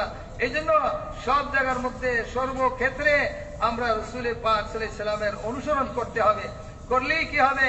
বলেন যে আল্লাহ পাক রব্বুল আলামিন ভালোবাসবেন, আর এরপরে আল্লাহ পাক রব্বুল আলামিন ভালোবাসলে সব মখলুকই আমাদের হবে। এই জন্য, কারণ সমস্ত মখলুক তো আল্লাহরই। উনি এক কিচ্ছা শোনাইছেন যে কি আল্লাহ যদি হয়ে যান কারো, তাইলে কি হয়, আর কোনো সমস্যা তার থাকে না। বলেন যে একজন আল্লাহওয়ালা যাইতেছিল রাস্তা দিয়া, আর আরেক বেচারা তার বিবি নিয়ে আসতেছিল। তো রাস্তায় যাইতেছেন, ওনার পায়ের থেকে ধুলা উঠছে, যাইয়া ওই লোকের বিবির গায়ে কাপড়ের মধ্যে লাগছে। তো লাগার কারণে ওই লোকে গুসা আইছে যে আমার বিবির গায়ে এরকম ভাবে আর তার কাপড়ে ধুলা লাগলো, এই লোকের পায়ের থেকে ধুলা উঠছে, আর এই যে আমার কাপড়ের মধ্যে লাগলো আমার বিবির। আইসে সে হাত উঠাই ওনার দিছে এক চর মারিয়ে দেওয়ার সাথে সাথে এমনি ওই লোক করিয়া মরে গেছে। ইনারে দিছে চর, আল্লাহওয়ালারে দিয়া সেই নিজে মারা গেছে, মরে গেছে। এখন ওই মহিলা চিৎকার শুরু করছে যে আমার স্বামীরে মারি গেছে, আমার স্বামীর মানুষ আগে গেছে। এই তো দেখে যে ঠিকই মারা গেছে। তো উনি মানুষে বলে কি হইলো? বলে যা উনি এই বেচারি যা বলতেছে কথাটা এরকম না, এইটা তো বন্ধুর মশলা। এই মহিলার প্রিয়জন হইল তার স্বামী, তো তার মাহবুব তাকে এইরকম ভাবে তার মাহবুব আমারে চর লাগাইছে, কারণ তার গায়ে আমার পায়ে ধুলা গিয়া লাগছে, এই জন্য বরদাস্ত হয় নাই। তো আমার মাহবুবের ওই লোকে যে চর মারছে সেটা বরদাস্ত হয় নাই, এই জন্য এই কাম হয়ে গেছে, সে মারিয়ে গেছে। তো বলছে যে ভাই আর বুজুর্গ আর দোস্ত, উনার মাহবুব কি আল্লাহ। তো এই জন্য আমার আপনার আল্লাহ পর্যন্ত পৌঁছতে হইলে আমার সব জায়গার মধ্যে রাসূল পাক সাল্লাল্লাহু আলাইহি ওয়াসাল্লামের অনুসরণ করতে হইব। আল্লাহকে মাহবুব বানাইতে হইলে আমাদের মজবুত রাস্তা, সংক্ষিপ্ত রাস্তাই হইল মুহাম্মদুর রাসূলুল্লাহ। এই জন্য দোস্ত সব জায়গার মধ্যে আমার নবীর তরিকা ফিট করতে হবে। इसीलिए सबसे पहली मेहनत हर फर्द उम्मत ने इस बात की किया कि ये पूरा कलमा अपनी हकीकत के साथ जिंदगियों में आ जाए। और जब ये हकीकत के साथ आ गया तो 100% ईमान वालों के निगाह में सोने का ढेर और मिट्टी का ढेर बराबर था। पूरी दुनिया की मादियत को वो एक मच्छर के पर के बराबर समझते थे कि पूरी दुनिया में जितनी मादी ताकत है उसकी हैसियत हमारी निगाहों में मच्छर के पर से ज्यादा नहीं है। और पूरी दुनिया और दुनिया वालों की जितनी ताकत थी दुनिया में, उसको मकड़ी और मकड़ी का जाला समझते थे। इसलिए कि अल्लाह ताला कुरान पाक में फरमाते हैं, मसलुल लज़ीना इत्तखज़ू मिन दूनिल्लाहि औलिया कमसलिल अनकबूत इत्तखज़त बैतन व इन्न अवहनल बुयूति लबैतुल अनकबूत। फरमाया उन लोगों की मिसाल कि जिन्होंने अल्लाह के अलावा को अपना कारसाज समझा और अपना मुश्किल कुशा और हाजत रहा समझा, अल्लाह फरमाते हैं उनकी हैसियत हमारे सामने मकड़ी की जाले की सी है कि जिसने मकान बनाया और मकानों में सबसे ज्यादा कमजोर मकान मकड़ी का जाला है। ऐसा ही ये सारे इंसान और उनकी तमाम तर ताकतें और साजो सामान, उसकी हैसियत अल्लाह की निगाह में मकड़ी और मकड़ी के जाले से ज्यादा नहीं है। इसीलिए अगर अल्लाह पानी का एक रेला छोड़ दे तो पूरी दुनिया की ताकत उस रेले से अपने आप को बचा नहीं सकती। अगर अल्लाह हवा का झोंका छोड़ दे तो पूरी दुनिया अपने आप को अपनी तमाम टेक्नोलॉजी के साथ उस हवा के झोंके से बचा नहीं सकती।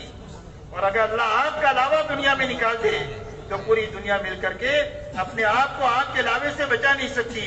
और अगर अल्लाह जमीन में जलजला ले आए तो सारी इंसानियत अपनी तमाम टेक्नोलॉजी के साथ अपने आप को जलजले से बचा नहीं सकती है। बैक वक्त में सारा आलम एक कब्रिस्तान बन जाएगा। इसलिए सारे ईमान वालों की निगाह में पूरे आलम की और उनकी ताकत की और उनके असबाब और वसाइल की हैसियत मकड़ी के जाले और मच्छर के पर से ज्यादा उसकी हैसियत नहीं थी। তো বলেন যে ভাই বুজুর্গ দোস্ত, এই জন্য এই মেহনতের দ্বারা কি যাওয়া হয়েছে? বলেন যে ভাই সমস্ত ইমানওয়ালার দিলের মধ্যে এই ইমানের হাকিকতের সাথে সে কলমা আসিয়া যায়।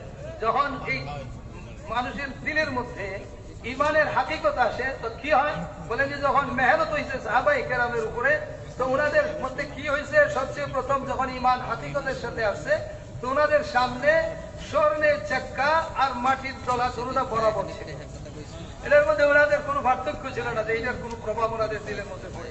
আর দুনিয়ার সমস্ত শক্তি ওনাদের সামনে একটা মশার ফাঁকার বরাবর দেখতে পান।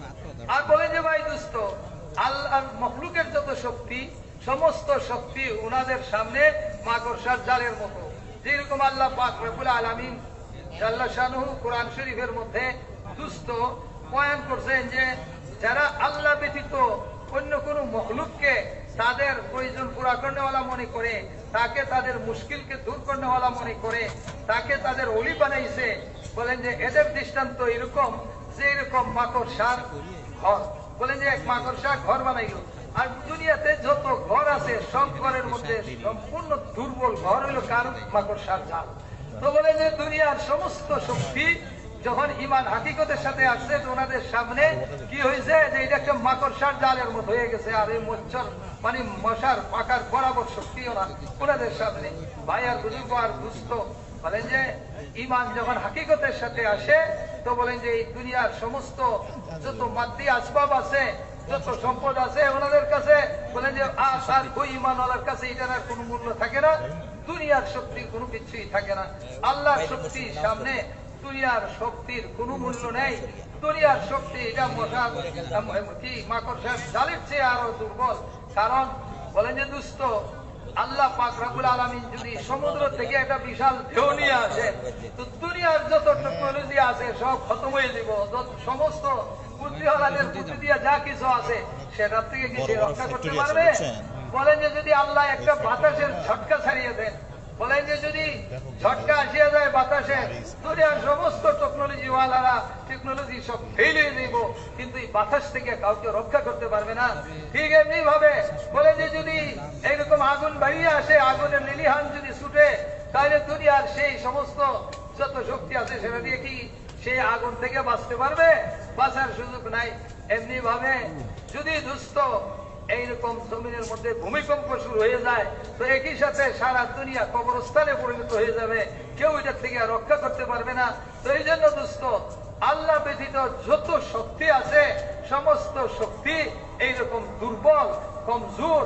তো এই জন্য ভাই দুস্থ এই মেহনতের দ্বারা উদ্দেশ্য হইল দিলের মধ্যে যাতে ইমান হকিকতের সাথে আসে, আল্লাহর শক্তি দিলের মধ্যে আসিয়া যায়, আর এই সমস্ত মখলুকের শক্তি খতম হয়ে যায়। मेरे मोहतरम बुजुर्गों दोस्तों, दूसरी बुनियाद जो 100% ईमान वालों में जिंदा थी वो अल्लाह की इबादत हकीकत के साथ जिंदा थी। इसलिए कि ईमान और इबादत ही अल्लाह ही का हक है। अल्लाह की जात में भी किसी को शरीक नहीं किया जा सकता है और अल्लाह की इबादत में भी किसी को शरीक नहीं किया जा सकता। ला माबूद बिहक़्क़िन इल्लल्लाह, इबादत के लायक सिर्फ एक अल्लाह की जात है। तो दूसरी बुनियाद 100% ईमान वालों में ये थी कि अल्लाह की इबादत हकीकत के साथ जिंदा थी। इबादत में जानी इबादत भी है और माली इबादत भी है। नमाज और रोजे का ताल्लुक जान से है, ज़कात का ताल्लुक माल से है और हज का ताल्लुक जान माल दोनों से है। इन चारों लाइन की इबादत में हकीकत 100% ईमान वालों में पाई जाती थी। नमाज ऐसी थी जो अल्लाह की मदद को 2 रकातें उतार लिया करती थी। ये 2 रकात नमाज पढ़ करके अल्लाह से कह दे तो अल्लाह ताला उनकी मदद के लिए चौथे आसमान से फरिश्ता भेज दिया करते थे। अल्लाह ताला हर किस्म की हिफाजत और हर किस्म की जरूरत के लिए अल्लाह ने नमाज ही अता फरमाई। और मैं बारिश शुरू गई है तो सलातुल इस्तिस्का पढ़ो। दुनिया की सारी ताकत मिल करके 2 कतरा आसमान से उतरवा नहीं सकती है, लेकिन ईमान वालों को अल्लाह ने ये ताकत दिया है कि 2 रकात के जरिए से आने वाली बारिश को रुकवा सकते हैं और न आने वाली बारिश को उतरवा सकते हैं। তো বলে যে ভাই দোস্ত দ্বিতীয় জিনিসটা যেটা ছিল ওনাদের মধ্যে ভাই দোস্ত সেটা হইল ইবাদত হাকিকতের সাথে শেয়ার করে দিছিল। সমস্ত ইবাদত হাকিকতের সাথে ছিল। আর বলে যে ভাই দোস্ত ঈমান আর ইবাদত দুটোটা হইল আল্লাহর হক। বুঝে যে দোস্ত এইজন্য ইবাদতের মধ্যে আবার ইবাদত কিছু জানিও আছে, মালিও আছে। আমি কেটে দিয়েছিলাম, জানিও ইবাদত, মালিও ইবাদত। ভালোই বলে যে ভাই দোস্ত জানিও ইবাদত হইল নামাজ আর রোজা, আর মালি ইবাদত হইল যাকাত, আর হজ যেটা সেটা হইল বলেন যে জানি মালি দুটোটা মিলে যায় সেই ইবাদত। জানো লাগে মালও লাগে। তো বলেন যে এই চাইরু আমার লাইনের আমার এই ইবাদত জোহরের বলেন যে পর আসলে এটা কি আমার এনে থেকে গেছি ইবাদতটা জোহরের পর যেরকম মাগরিবের ইমানের পর হাকিকত ছিল সমস্যা নেই। এমনি ভাবে এশারের পর এইরকম ইবাদতেরও হাকিকত ছিল। এমনি নামাজের ওনাদের তাহলেই করবো। এত হাকিকত ছিল নামাজ পড়ে বলেন যে দুই ফোন রেখাত চার্জ নামাজ দিলাম। ওনারা পড়ছেন, তো দুই আপনার রেখাত চার্জ নামাজের দিয়ে দিলাম। বরকতে বলেন যে চতুর্থ আসমান থেকে আল্লাহ সাহায্য ওনারা হাসিল করছেন, অর্জন করছেন। বলে যে দুই রেখাত নামাজের বরকতে চতুর্থ আসমান থেকে ফিরিস্তা নামে এসে সাহায্য। বলেন যে দুস্থ বলেন বৃষ্টি বন্ধ হয়ে গেছে। বলেন যে এই নামাজ যখন হাকিকতের সাথে হয়, তো দুই রেখাত দুনিয়ার মানুষের শক্তি দিয়ে আসমান থেকে দুই ফোঁটা পানি নামাইতে পারবে না। কিন্তু নামাজ যখন হাকিকতের সাথে হবে, তো বলেন যে এই দুই রেখাত নামাজের বরকতে বলেন যে আসতেছিল বৃষ্টি বন্ধ হয়ে যাবে, আর আসে নাই বৃষ্টি সেটা এই দুই রেখাত নামাজের বরকতে সেই আল্লাহ পাকে সাহায্য করবে, বৃষ্টি নামাই দিবে। তো এই জন্য বলেন যে ভাই দুষ্ট, ওইখানে এইরকম ইমানের হাকিকতের সাথে ছিল इबादत एमनी भावे नमाज एगुला हकीकत है। नमाज की हकीकत ये है कि आदमी की 24 घंटे की जिंदगी बेहयाई से और गुनाहों से पाक हो जाए, ये नमाज की हकीकत है। इन्ना सलात तन्हा अनिल फहशाई वल मुनकर। रोजे की हकीकत ये है कि आदमी की जिंदगी में तकवा पैदा हो जाए, कि जिस तरह हलाल से बचे हैं अल्लाह के हुक्म पर, हराम से बचने की ताकत पैदा हो जाए, इसी का नाम तकवा है। और 100% सहाबा तकवे को सारी नेमतों का बदल समझते थे। एक मरतबा हजरत अब्दुर्रहमान इब्न औफ ने हजरत उमर इब्न खत्ताब रज़ी अल्लाह तआला अन्हु से ये फरमाया कि अमीरुल मोमिनीन, आप सारा बैतुल माल खर्च कर डालते हैं, आइंदा की मुसलमानों की जरूरत के लिए कुछ रखते ही नहीं है। हजरत उमर रज़ी अल्लाह तआला अन्हु ने इरशाद फरमाया कि अब्दुर्रहमान तेरी जबान पर शैतान बोल रहा है। फरमाया अल्लाह ने हमको तकवा दिया है, तकवा। और तकवा इतनी बड़ी नेमत है कि जब कभी भी हमारा कोई मसला आएगा वो तकवे के जरिए से हल हो जाएगा। इसीलिए तकवे पर अल्लाह ने फरमाया कि जो आदमी की जिंदगी में तकवा होगा, अल्लाह उलझनों से निकलने के लिए राह बना देंगे। ऐसी आसानी से रोजी देंगे जहाँ से इसको वाहमो गुमान नहीं होगा। जिंदगी के सारे उमूर को अल्लाह आसान फरमा देंगे। अगर गलती हो जाएगी तो तकवे की बरकत से माफ हो जाएगी, और अगर नेकी होगी तो नेकी में ताकत पैदा हो जाएगी तकवे की बरकत से, जिसका हम तस्वुर नहीं कर सकते। हजरत उमर इब्न खत्ताब रज़ियल्लाहु तआला अन्हु हजरत सिद्दीक़ अकबर से यूँ फरमाते हैं कि अगर आप एक दिन की नेकी मुझे दे दे, जो हुजूर सल्लल्लाहु अलैहि वसल्लम के विसाल के दिन आपने उम्मत को संभाला है, और आप एक रात की हिजरत की नेकी दे दे, तो मैं अपनी और अपने खानदान की सारी नेकियां आपको देने के लिए तैयार हूं। तो नेकी में इतना वजन किसकी वजह से पैदा हुआ? वो सिद्दीक़ अकबर के तकवे की वजह से पैदा हुआ। इसलिए कि क़यामत के दिन में नेकियों को गिना नहीं जाएगा, बल्कि नेकियों का वजन किया जाएगा, और नेकी में वजन जो होगा वो तकवे की बरकत से होगा। इसलिए कि कुरान में अल्लाह ने सिद्दीक़ अकबर को सबसे बड़ा मुत्तकी बताया है। इसलिए ये सारी दुनिया और आप दुनिया के मसाइल हमारे हल होंगे वो तकवे की बरकत से होंगे, वो तकवा जिंदगी में जो आएगा वो रोजी की बरकत से आएगा। तो बोलें যে ভাই দুষ্ট নামাজের হাকিকতটা বলেন যে নামাজের হাকিকত হইল, বলেন যে নামাজ যখন হাকিকতের উপরে আসবে, তো বলেন যে নামাজ অন্যায় এবং অশ্লীল কাজ থেকে বিরত রাখবে। ইন্নাস সালাতা তানহা আনিল ফাহশাই ওয়াল মুনকার। বলেন যে অশ্লীল কাজ এবং এইরকম ভাবে মুনকার থেকে যদি নামাজে বিরত রাখে, তাহলে নামাজ তার হাকিকতের উপরে আসবে। জামাত নামাজ যখন হাকিকতার নামাজ বনবে, তাকে বেহাই এবং এরকম ভাবে অন্যায় গুনার কাছ থেকে তার বিরত রাখবে, তার জিন্দেগি পবিত্র হয়ে যাবে। আর বলেন যে রোজা, বলেন যে রোজার হাকিকতটা কি? বলেন যে রোজার হাকিকত হইল তার দ্বারা তার মধ্যে তাকওয়া পয়দা হয়ে যাবে। আর বলেন যে দোস্ত তাকওয়া এটা এত বড় জিনিস যেটা রোজার মাধ্যমে তাকওয়া আসবে। রোজার হাকিকত হইল তাকওয়া আসা। বলেন যে হযরত সাহাবায়ে কেরাম রাদিয়াল্লাহু তাআলা আনহু এই তাকওয়াকে দুনিয়ার সমস্ত জিনিসের বদল মনে করতেন, যে তাকওয়া থাকলে আমাদের কাছে সব মসলা হল। তো বলছেন যে ভাই বুজুর্গ দোস্ত, এক সময় হযরতে আব্দুর রহমান ইবনে আউফ রাদিয়াল্লাহু তাআলা আনহু উমর রাদিয়াল্লাহু আনহুকে বললেন যে আপনি ভাই মুসলমানের বাইতুল মালে আগামীর মুসলমানের জন্য তো কিছুই রাখতেছেন না, সব খরচ করে ফেলেছেন। আগামী যারা মুসলমান আসতেছে আগামী দিনের জন্য কিছু রাখেন। তখন হযরতে উমর রাদিয়াল্লাহু আনহু ফরমাইলেন যে আরে আব্দুর রহমান, তোমার জবান দিয়ে তো শয়তানের কথা কইতেছে, কেন রাখবো? আমাদের তাকওয়া নেই? তাকওয়া আছে। আর তাকওয়ার মাধ্যমে আমরা যখন আল্লাহর কাছে চাইবো, যা চাইবো আল্লাহ পাক রব্বুল আলামিন সেটাই দিয়ে দিবেন। কাজে আমাদের তাকওয়া আছে, তাকওয়া দিয়ে আমরা আমাদের সব মশলার সমাধান করে নিব। বলেন যে এই জন্য আল্লাহ ফরমাইছেন যে যে তাকওয়া অর্জন করবে সে যে কোনো সংকীর্ণতার মধ্যে পড়বে আল্লাহ পাক রব্বুল আলামিন সেটা থেকে তাকে বাইরে হওয়ার রাস্তা করে দিবেন।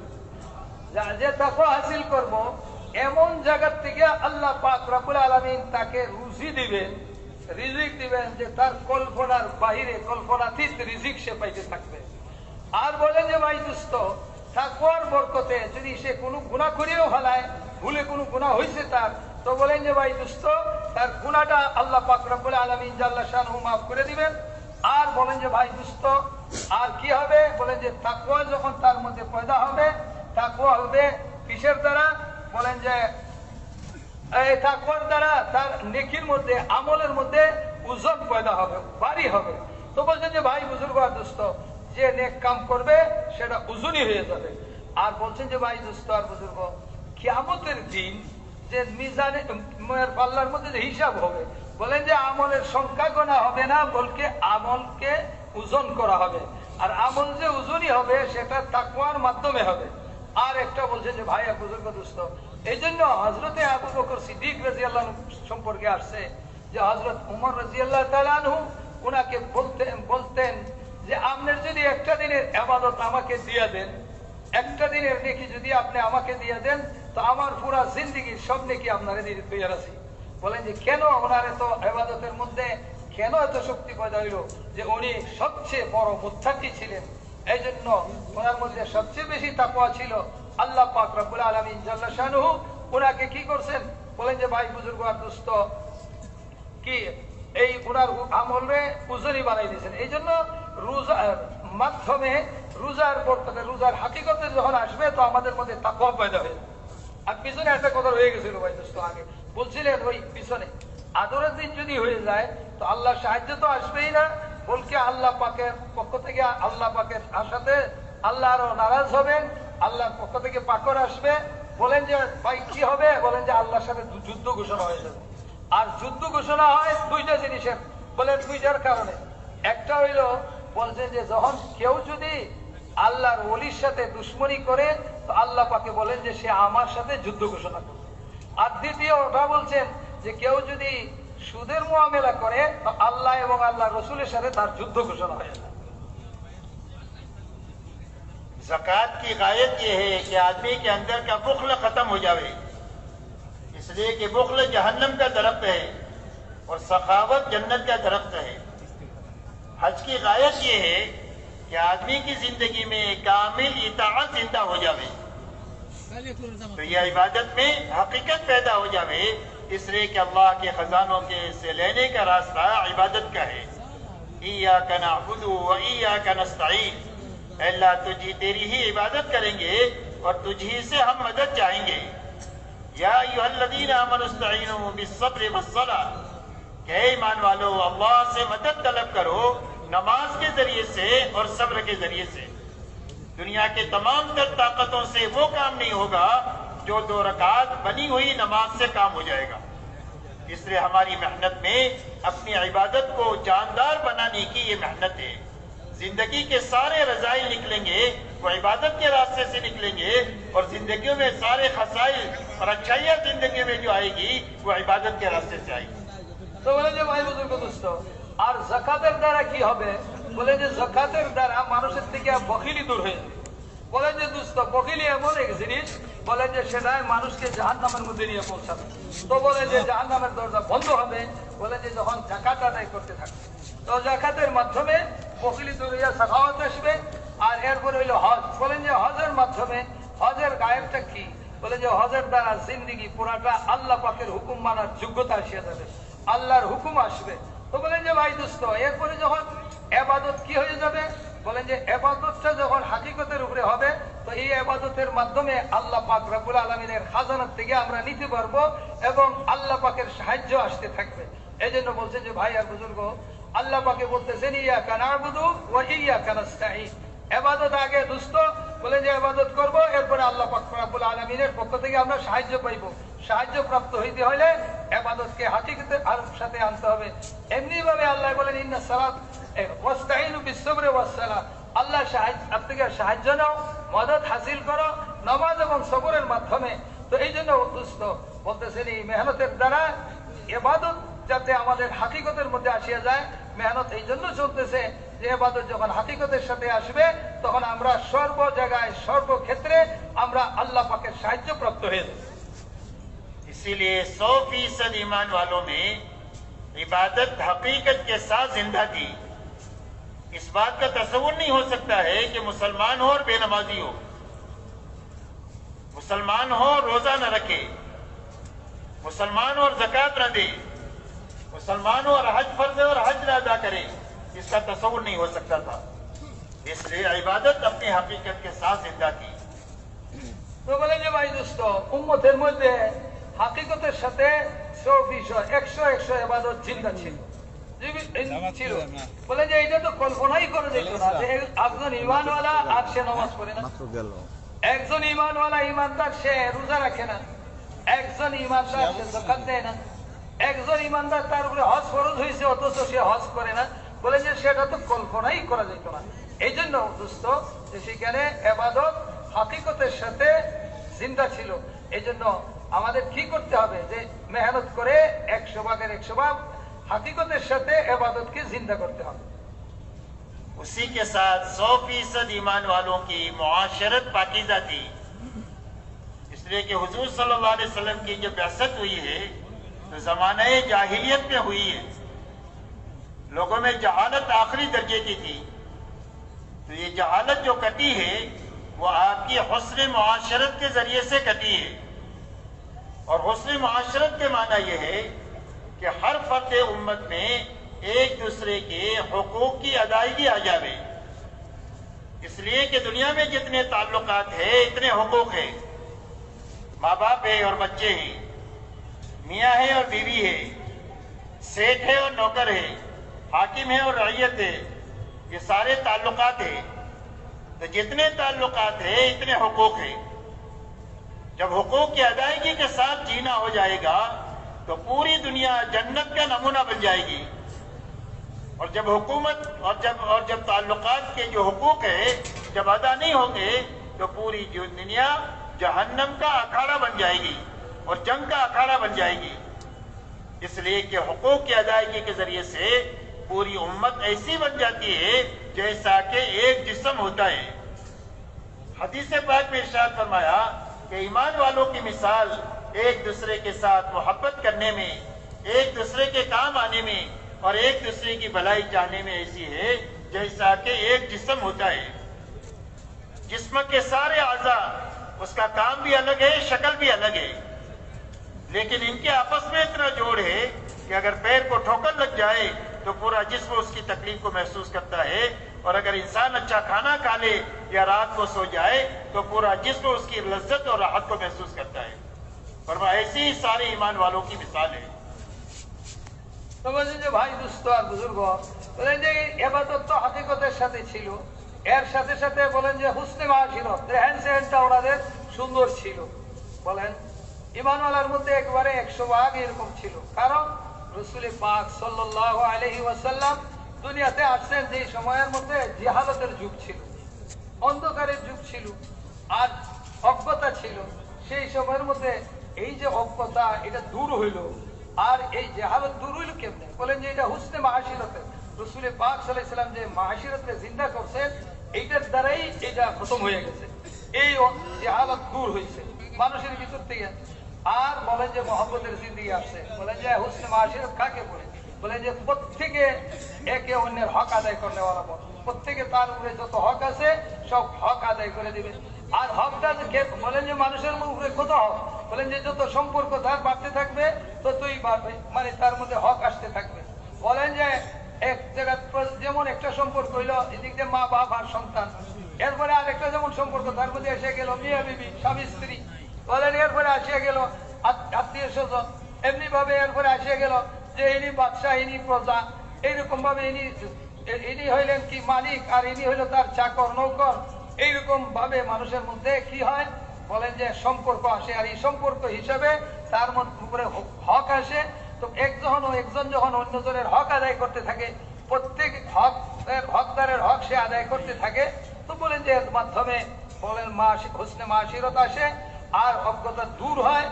আর বলেন যে মানুষের মধ্যে কি হয়ে যায়, আপসের মধ্যে উলফত মহব্বত পয়দা হয়, আর মানুষের মধ্যে আপসের মধ্যে মিল মহব্বত আসতে থাকে। এই জন্য হাদিসের মধ্যে আসছে যে ইমানওয়ালা ইমানদার একজন আরেকজনের মহব্বত করার মধ্যে, একজন আরেকজনের কাজে আসার মধ্যে, একজন আরেকজনের খায়ের গায়ের মধ্যে বলেন যেমন এক শরীরের মতো। যদি তার পায়ের মধ্যে ব্যথা হয় তার সারা শরীরে সেটা অনুভব করে, খানা খাইছে তো সেটার ভালাই তার সারা শরীরের মধ্যে যায়। ঠিক এমনি ভাবে সুখে দুঃখে সারা দুনিয়ার মুসলমান সব একই শরীরের মতো। হ্যাঁ, চেহারা অন্যরকম হবে, ভিন্ন হইতে পারে, শরীর ভিন্ন, কিন্তু তাদের আপসের মহব্বত ও উলফত বলেন যে সেটার দ্বারা সারা দুনিয়ার সব মুসলমান বলেন যে একটা শরীরের মতো হবে। যখন মাশিরত হুসনে মাশিরত হয়, রেহেন সেহেন আর হক আদায় করনেওয়ালা হয়, তো দুনিয়াটা বলেন যে আপসের মধ্যে উলফত ও মহব্বত এত বেশি হয় যে বেহেশতের দৃশ্য হয়ে যায়। আর যখন হক আদায় করা হয় না, তো বলেন যে সেটা দুনিয়াতে দুজকের একটা দৃশ্যমান হয়, আর আপসের মধ্যে লড়াই ঝগড়া হইতেই থাকে। তো এই জন্য বলেন যে দুস্থ ইবাদত হাকিকতের সাথে জিন্দা হবে, আর এর সাথে সাথে আমাদের রেহেন সেহেন মাশিরতকেও আমাদের এরকম ভাবে ঠিক করতে হবে। इसीलिए हुजूर पाक अलैहिस्सलातु वस्सलाम ने पूरी उम्मत को एक और नेक बनाने के लिए आपने जाहिलियत की सारी रगों को काटा है। जबान जहालत की रग है कि हमारी जबान का आदमी है, ऐसा रंग ये जहालत की रग है कि हमारे रंग का आदमी है, गोरा है या काला है। ऐसा ही कौमियत ये जहालत की रंग है कि हमारी कौम का आदमी है, ये जहालत की रंग है। और ये हमारे वतन का आदमी है, ये जहालत की रंग है, ये जहालत की रंग है। ये चार रगे हैं, वतनियत, कौमियत, लिसानियत, लौनियत। रंग, जबान, कौम और वतन, इन चारों रगों को काट करके आपने उम्मत को ईमान की बुनियाद पर उठाया है। और यूं फरमाया इन्नमल मुमिनून इख्वा, कि सारे ईमान वाले आपस में भाई भाई है। सबसे बड़ा रिश्ता पूरे ईमान वालों का पूरी दुनिया में जो है वो ईमान का रिश्ता है। इसीलिए बदर के मौके पर जब बेईमानों के कैदी लाए गए तो इनके बारे में मशवरा हुआ कि क्या किया जाए। तो सिद्दीक अकबर ने ये राय दिया कि इनसे फिदिया लेकर इनको छोड़ दिया जाए। हजरत उमर रज़ी अल्लाह तआला अन्हु ने राय दिया कि अल्लाह के नबी, मेरी राय ये है कि ये जो कैदी है उनका कोई न कोई मुसलमान रिश्तेदार है, किसी का बाप है, किसी का बेटा है, किसी का भाई है, किसी का चचा है। तो हर रिश्तेदार के हाथ में उसके बेईमान रिश्तेदार को दे दो और उसकी गर्दन मार दे, और अल्लाह के सामने हम ये साबित कर दे कि जो ईमान वाला है वो हमारा है और जो ईमान वाला नहीं है वो हमारा नहीं है। और हज़रत उमर रज़ी अल्लाह तआला अन्हु की राय ज्यादा करीब थी, इसीलिए लंबे वाक़े में नहीं जाता। बहरहाल वो राय ज्यादा मुस्तहसन थी जिसमें ये पेश किया कि हमारे सामने सबसे बड़ा रिश्ता जो है वो ईमान का है। इसलिए आपने सारी रगे काट कर पूरी उम्मत को एक बनाया है और नेक बनाया है। जब उम्मत एक और नेक रहेगी तो अल्लाह की मदद की मुस्तहिक हो जाएगी। और जब कौमियत की बुनियाद पर या जबान की बुनियाद पर या रंग की बुनियाद पर या वतन की बुनियाद पर जब ये टोलों में तकसीम हो जाएगी तो अल्लाह की मदद से महरूम हो जाएगी। তো বলেন যে ভাই বুজুর্গ আর দুস্থ, এরপরে রাসূল পাক সাল্লাল্লাহু আলাইহি ওয়াসাল্লাম কি করছেন বলেন যে সমস্ত মুসলমানকে ইমানের উপরে ইসলামের উপরে বলেন যে এক করে দিয়েছেন। আর জাহিলিয়তের যত রোগ ছিল সব রোগ কাটিয়ে দিয়েছেন রাসূল পাক সাল্লাল্লাহু আলাইহি ওয়াসাল্লাম। বলেন যে কোনো রোগ রাখেন নাই, মুসলমানকে হোসনে মাশিরের মাধ্যমে বলেন যে সবকে ভাই বানাই দিয়েছেন। আর বলছেন যে ইন্নামাল মুমিনুনা ইখওয়া, সমস্ত মুসলমান দুনিয়া সব ভাই, আপসের মধ্যে ভাই। বলেন যে ভাই জাহিলিয়তের যত রোগ ছিল সেখান থেকে কি করছেন আল্লাহ রসুলে ওই উম্মতকে বাইর করে নিয়ে আসছেন, এক এবং নেক বানাইছেন। জাহিলিয়তের রোগ বলেন চারটা। একটা হলো রং, বলেন যে এটা কি ভাই আমার রঙের, এরা সব আমরা কালা এক পার্টি, লাল এক পার্টি। এটা দ্বিতীয়টা হইলে বলে যে ভাষা, হয় যে আমরা ভাষাভাষী, আমার ভাষার লোক, এটা আরেক জাহিলিয়তের রং। আরেকটা হইলো সে আমার বংশের লোক, তারই কথা বলবে, এটা তৃতীয়। আর চতুর্থ হইলো আমার দেশ, এ আমার দেশি, এটা পরদেশি। বলে যে রাসূল পাক সাল্লাল্লাহু আলাইহি ওয়াসাল্লাম এই 60টা জাহিলিয়তের রং যে ছিল, এই শিরা সবগুলা কেটে আল্লাহ রাসূল কাটিয়া কিসের বুনিয়াদের উপরে উঠাইছেন? এবারের বুনিয়াদের উপরে যে সমস্ত মুসলমান আপোষের মধ্যে সেটা কি ভাই ভাই। তো বলে যে ভাই আর বুজুর্গ আর দুস্থ, এই জন্য দুনিয়ার সমস্ত মুসলমান আপোষের মধ্যে ভাই ভাই হবে। আর এই জাহিলিয়তের জমানার যতগুলা আছে রগ এগুলাকে বাদ দিবে। তো বলেন যে যখন কি হয়ে যায়, মুসলমান আপোষের মধ্যে তাদের উলফত মহব্বত হয়, ভাই ভাই হয়ে যায়, তো আল্লাহ পাক আর এই সমস্ত সব ছাড়িয়ে দেয়। তো আল্লাহ পাক রব্বুল আলামিনের রহমত আর বরকত আসতে থাকে, আল্লাহর সাহায্য নামে আসে। আর যদি বলেন যে এগুলা না হয়, আর বুনিয়াদ কি হয়? আমার রঙের মানুষ, আমার ভাষার মানুষ, আমার দেশের মানুষ, আমার বংশের মানুষ, এটার উপরে আসে। তো বলেন যে আস্তে করিয়া আল্লাহ পাকের সাহায্য আর মদদ বন্ধ হয়ে। इसलिए मेरे मोहतरम दोस्तों, आपने अपनी मुआशरत की बुनियाद इंसाफ पर रखी है कि हर ईमान वाला अपने लिए जो पसंद करे वो अपने भाई के लिए पसंद करे। ये आपकी मुआशरत की बुनियाद है। पहली बुनियाद इंसाफ है। आपकी मुआशरत की बुनियाद एहसान है कि अपने लिए जो पसंद करता है अपने भाई के लिए वही पसंद करे, उसके साथ एहसान करे। तीसरी बुनियाद इसार है कि जरूरत एक मुसलमान को पेश आई तो अपनी जरूरत को दबाकर अपने भाई की जरूरत पेश करें, अपनी जरूरत भाई की जरूरत को पूरी करें। इसार, इसीलिए ईमान वालों के फरमाया युसिरून अला अनफुसिहिम वलो कान बिहिम खसासा, कि इनको हाजत दरपेश है लेकिन उसके बावजूद अपने हाजत पर अपने भाइयों को तरजीह देते हैं। तो आपकी मुआशरत की बुनियाद इसार है, आपकी मुआशरत की बुनियाद हया है। हदीस में फरमाया इज़ा फातकल हया फअल मा शि'त, फरमाया आदमी में हया खत्म हो गई तो आदमी काबू से बाहर हो जाएगा। फरमाया जो चाहे वो कर, अब हया खत्म हो गई। इसलिए हमारी मुआशरत की बुनियाद हया है, शर्म है। हमारी मुआशरत की बुनियाद सादगी है। गलत लोगों की मुआशरत की बुनियाद फजूल खर्ची है और बेहयाई है। अब देखो दुनिया में जितना फसाद है उसकी ये दो बुनियादें आपको मिलेंगी, एक बेहयाई है और एक इसराफ और फजूल खर्ची है। इसलिए हमारी मुआशरत की बुनियाद है और हमारी मुआशरत ये जिंदा हो जाएगी उम्मत में तो दुनिया में इस्लाम जिंदा हो जाएगा। मौलाना इलियास साहब रहमतुल्लाह अलैह फरमाते थे कि दुनिया में इस्लाम हुकूमतों से कायम नहीं होगा, दुनिया में इस्लाम हुस्न मुआशरत से कायम होगा। हमारी मुआशरत दुनिया में जिंदा हो जाएगी तो इस्लाम दुनिया के सामने आ जाएगा। एक अल्लाह वाले फरमाते हैं, मौलाना इब्राहिम साहब भी फरमाते थे कि दुनिया का जितना शर है वो शर दुनिया में से जब खत्म होगा जब हुस्न मुआशरत उम्मत में जिंदा हो जाएगी। दुनिया के शर को खत्म करने का रास्ता हुस्न मुआशरत है। तो हुजूर सल्लल्लाहु अलैहि वसल्लम ने तीसरी बुनियाद उम्मत में जिंदा जो की है वो हुस्न मुआशरत को जिंदा किया है। हमारी मेहनत से उस हुस्न मुआशरत को जिंदा करने की मेहनत है। বলেন যে ভাই বুজুর্গ দুস্থ, আর হুসনে মুআশরাত যেটা বলেন যে সেটার বুনিয়াদ হইল 5টা জিনিস। বলেন যে এই 5টা জিনিস হইল এই হুসনে মুআশরাত, রেহেন সেন, উত্তম রেহেন সেন যেটারে বলে এটার বুনিয়াদ। প্রথম নম্বর হইল ভাই দুস্থ ইনসাফ হবে। আমরা ইনসাফ কাকে বলে? আমি আমার জন্য যা পছন্দ করি আমার ভাইয়ের জন্য সেটা পছন্দ করি। 2 নম্বরে হইল দুস্থ ইহসান, বলে যে আমি আমার জন্য যা পছন্দ করি তা তো করবোই, এর উপরে আমি আবার তার উপরে ইহসানও করব। তৃতীয় বুনিয়াদ হইল ভাই দুস্থ ইসার, বলছেন যে ইসার বলেন যে আমি আমার নিজের প্রয়োজনের উপরে আমার ভাইয়ের যদি কোনো প্রয়োজন থাকে সেটারে আমি পুরা করব, সেটারে প্রাধান্য দিব। যে কথা আছে ইউসিরুনা আলা আনফুসিহিম ওয়ালাউ কানা বিহিম খাসাসা, তাদের উপরে প্রয়োজন থাকা, তাদের প্রয়োজন থাকা সত্ত্বেও ওনারা ওনাদের ভাইদেরকে কি করে প্রাধান্য দেয়, তরজিহ দেয়। তো বলেন যে নিজের জরুরতরে পিছনে রেখে ভাইয়ের জরুরতরে সে আগে পুরা করে, এটার বলে ইসার, বলে ইসার। আর এরপরে চতুর্থ জিনিস হইল বলেন যে হায়া। আমাদের মাশিরাতের মধ্যে হবে কি বলেন যে হায়া হবে। এই জন্য হাদিসে আছে যে যখন তোমার হায়া চলে যায় তুমি যা ইচ্ছা তা করতে পারো। এই জন্য বলেন যে আমাদের মুসলমানের মাশিরাতের মধ্যে হবে হায়া।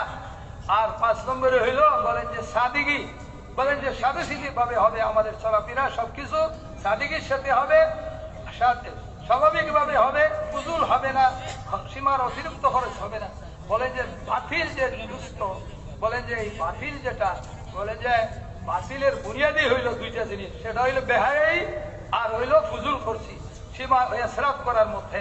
তো এই জন্য দুষ্ট বলেন যে আমাদের মধ্যে মেহনত করে কি করেন, বলেন যে আমরা কি করতে হবে, হুসনে মাশিরাতকে আমাদের চিন্তা করতে হবে। আর এটারই বুনিয়াদি হইলে 5টা জিনিস, ইনসাফ, ইহসান আর ইসার আর হায়া, আর বলছে যে ভাই দোস্ত সাদিগি। তো এইভাবে যখন এগুলো আমাদের মধ্যে আসবে, তো বলেন আস্তে আস্তে কি হবে, বলেন যে আমাদের মাশিরাতটা ঠিক হয়ে যাবে। আর আমাদের মাশিরাত যখন ঠিক হবে, হুসনে মাশিরাত আমাদের মধ্যে যখন পয়দা হবে, তো এর মাধ্যমে দুনিয়াতে ইসলাম জিন্দা হয়ে যাবে। বলছেন যে ভাই দোস্ত হযরত মাওলানা মুহাম্মদ ইলিয়াস সাহেব রাহমাতুল্লাহ আলাইহি ফরমাইছেন যে দুনিয়াতে যে ইসলাম জিন্দা হবে, বলেন যে ইসলাম হুকুমতের দ্বারা জিন্দা হবে না, ইসলাম জিন্দা হবে আমাদের এই মুআমালা, এই মুআশিরাতের দ্বারা। রেহেন সেহেন যখন ইসলামী হবে আর এই তরতিব ঠিক হবে, হাকিকতের উপরে হবে, ইসলামী হবে, তো এটার দ্বারা দুনিয়াতে ইসলাম জিন্দা হবে। আর বলেন যে আল্লাহওয়ালা বলেন ভাই দোস্ত হযরত মাওলানা ইব্রাহিম সাহেব যেটা বলেন যে আল্লাহওয়ালা বলছেন যে যখন হুসনে মাশিরাত আসিয়া যাবে, তো দুনিয়া থেকে বাতিল খতম হবে। उसी के साथ मेरे दोस्तों पूरी उम्मत में हलाल और हराम की रियायत को जिंदा किया कि हर फर्द उम्मत अपनी जरूरत को हलाल तरीके से हासिल करे और हराम से बचे। इसलिए कि हर इंसान की 5 जरूरतें हैं, खाना है, कपड़ा है, मकान है, सवारी है और शादी है। तो इन जरूरतों को हलाल तरीके से हासिल करे, सुन्नत तरीके से पूरी करे, हराम से बचे, इसराफ से बचे। जब इसलिए कि अल्लाह ताला ने दुनिया को जरूरत की जगह, जरूरत पूरी करने की जगह बनाया है और ख्वाहिशात के पूरी करने की जगह अल्लाह ने आखिरत और जन्नत बनाई है। तो अपनी जरूरतों को हलाल तरीके से हासिल करना, सुन्नत तरीके पर पूरा करना, इसलिए अपने खाने कमाने की लाइनों को अपने उलमा पर पेश करना और अच्छी तरह समझना कि उसमें कोई मुश्तबा शक्ल, कोई नाजायज शक्ल तो नहीं है। इसलिए कि हराम और हलाल की तासीर ऐसी है जैसा कि खाने की होती है। अच्छा खाना पेट में जाएगा तो ताकत बनेगी, खुशी होगी आदमी को। सड़ा हुआ खाना पेट में जाए तो फूड पॉइजन हो जाएगा, उल्टी हो गई, जुलाब हो गया, फोड़ी फुस्सी निकल गई, क्या क्या हुआ का फूड पॉइजन हो गया। ऐसी तासीर हलाल और हराम की है। एक अल्लाह वाले फरमाते हैं मेरी दावत किया नेक आदमी ने और उसकी दावत खाने के बाद कई दिनों मुझे तहज्जुद पढ़ने का मजा आया, और एक गलत आदमी किया मेरी दावत हुई, उसका खाना खाने के बाद कई दिनों तक मेरे अंदर बुराई का और जिना का जज्बा पैदा हुआ। नौज़ुबिल्लाह। इतनी हलाल और हराम की तासीर है। दुनिया में जितनी बुराइयां है उसमें बड़ा दखल हराम कमाइयों का है। इसलिए कि जब हराम जाएगा तो अपना असर जरूर दिखाएगा। कभी हलाल काम आदमी को सूझ नहीं सकता हराम गिजा के रास्ते से और हराम चीजों के रास्ते से। इसलिए आपने पूरी उम्मत को हलाल और हराम की रियायत पर उठाया है। आप अंदाजा लगाएं कि सिद्दीक अकबर रज़ी अल्लाह तआला अन्हु ने एक मुस्तक़बा लुक़मा पेट में चला गया तो कटोरे में पानी मंगाया, पीते रहे, उंगली से निकालते रहे और यूं फरमाया कि अगर ये लुक़मा मेरी जान के साथ निकलेगा तो निकालूंगा। इसलिए कि मैंने रसूलुल्लाह सल्लल्लाहु अलैहि वसल्लम से सुना है कि जिसका बदन हराम माल से परवरिश पाए उसके लिए जहन्नम की आग बेहतर है। तो बोलें যে ভাই দোস্ত এরপরে যে জিনিসটার উপরে রাসূল পাক সাল্লাল্লাহু আলাইহি ওয়াসাল্লাম উম্মতকে খাড়া করছে সেটা হলো হালাল আর হারামের উপরে খাড়া করছে। বলেন যে ভাই দোস্ত কামাই রুজি সবকিছুর মধ্যে, সব জিনিসের মধ্যে কি করবে, বলেন যে হালাল তরিকায় সে কামাই করবে আর হারাম থেকে সে বাঁচবে, হালালের মধ্যে লাগবে আর হারাম থেকে বাঁচবে। তো বলছেন যে ভাই দোস্ত আর বুজুর্গ কামাই রোজগার যাই করবে সেটা হালাল তরিকায় করবে আর এমনি ভাবে হারাম থেকে আর ইসরাফ থেকে সে বাঁচবে, হারাম আর ইসরাফের মধ্যে সে লাগবে না। তো বলছেন যে ভাই দোস্ত আর বুজুর্গ এই যে উম্মতের মধ্যে জিন্দা করবার জন্য মেহনত হয়েছে যে হারাম থেকে ওনারা বাঁচছেন এবং হালালের মধ্যে ওনারা লাগছেন। বলেন যে হালাল যদি আমি কামাই করি, হালাল কামাইয়ের দ্বারা বলেন যে আমার মধ্যে কি হবে, বলেন যে ভালাইয়ের জজ্বা পয়দা হবে। আর হারাম যদি হয় বলেন যে সেটা আমার মধ্যে আসর করবে, তার প্রভাব পড়বে, খারাপ হবে। বলে যে এরকম মানুষে খানা খায়, তো খানা একজনে যদি খায়, ভালো খানা তার পেটের মধ্যে গেছে, তো ভালো খানা গেলে কি হবে? বলে যে তার খুশি লাগতেছে, শরীরের মধ্যে শক্তি আসতেছে, সে সেটারে অনুভব করতেছে। আর বলেন যে খারাপ খানা, ফসা খানা খাইছে, তো এটা যাওয়ার পরে পেটের মধ্যে তার কি আসর হবে?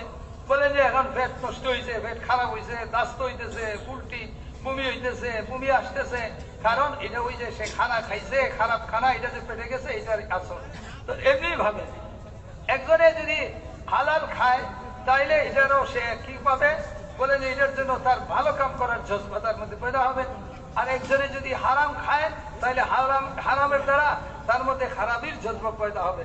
এই জন্য দোস্ত, এক আল্লাহওয়ালা বলেন যে আমি একজন এক মানুষের বাড়িতে একদিন আমার দাওয়াত খাইছি, তো এর দ্বারা অনেকদিন পর্যন্ত ইবাদতের মধ্যে আমার আগ্রহ পয়দা হয়েছে, তাহাজ্জুদ পড়তে আমার মজা লাগছে। আর একবার এক খারাপ লোকের খানা খাইছি, এর দ্বারা অনেকদিন পর্যন্ত আমার মধ্যে গুনার জন্ম এবং জিনার জন্ম পয়দা। তো ভাই আর বুজুর্গ আর দুষ্ট বলেন যে এরকম হারাম আর হালালের তাসির, এই জন্য বলেন যে আমাদের কি করতে হবে? হারাম থেকে এসরাফ থেকে বাঁচতে হবে, হালালের মধ্যে লাগতে হবে। এই জন্য বলেন যে দুষ্ট আর বুজুর্গ আর ভাইও বলেন যে হারাম যদি আপনি খান, তো এটার দ্বারা আপনার কি হবে? মধ্যে খারাপের জজবা পয়দা হয়ে দিব। ভালো খাইলে ভালো, মানে হালাল খাইলে আপনার ভালো কামের জজবা পয়দা হবে। এই জন্য হযরত আবু বকর সিদ্দিক রাদিয়াল্লাহু তাআলা আনহু বলেন যে একটা সন্দেহযুক্ত খানা খাইছিলেন শুধু, তো এই জন্য কি হয়েছে?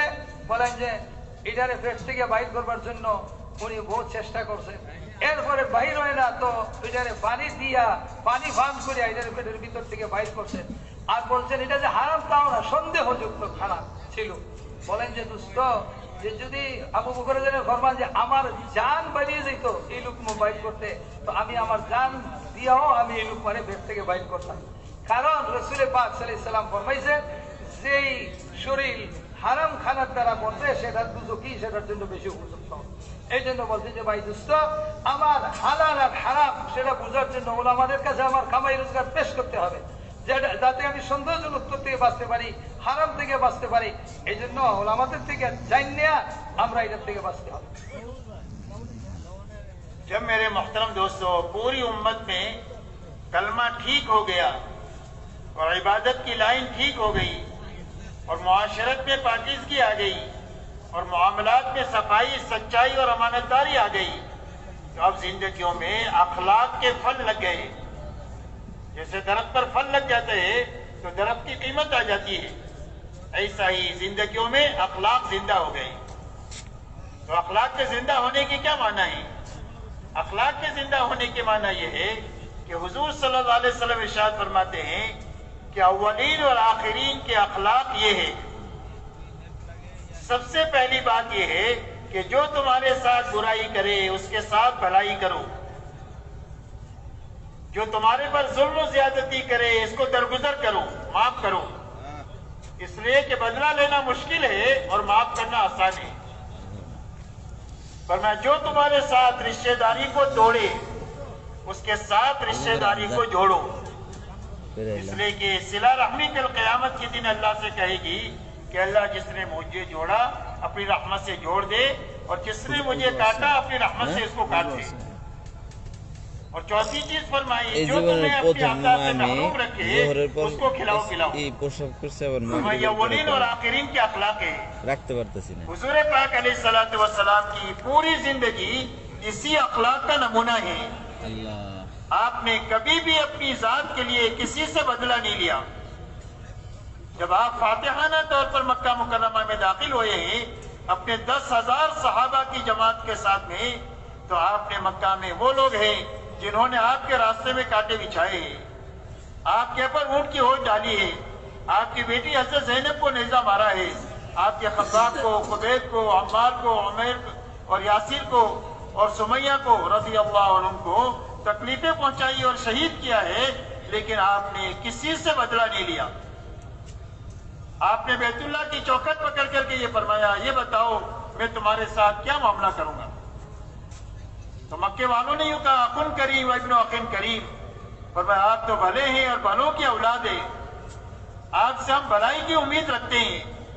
आपने फरमाया मैं तुम्हारे साथ वो मामला करूंगा جو میرے भाई यूसुफ नबी ने अपने भाइयों के साथ किया था कि जिन भाइयों ने हजरत यूसुफ अलैहिस्सलाम पर ये सारे हालात लाने का जरिया बने, जब भूखे उनके पास पहुंचे हैं तो फरमाया ला तसरीब अलैकुमुल यौम, कोई तुम्हारे पर लानतान नहीं, अल्लाह तुमको माफ कर दे, हमने तुमको माफ कर दिया।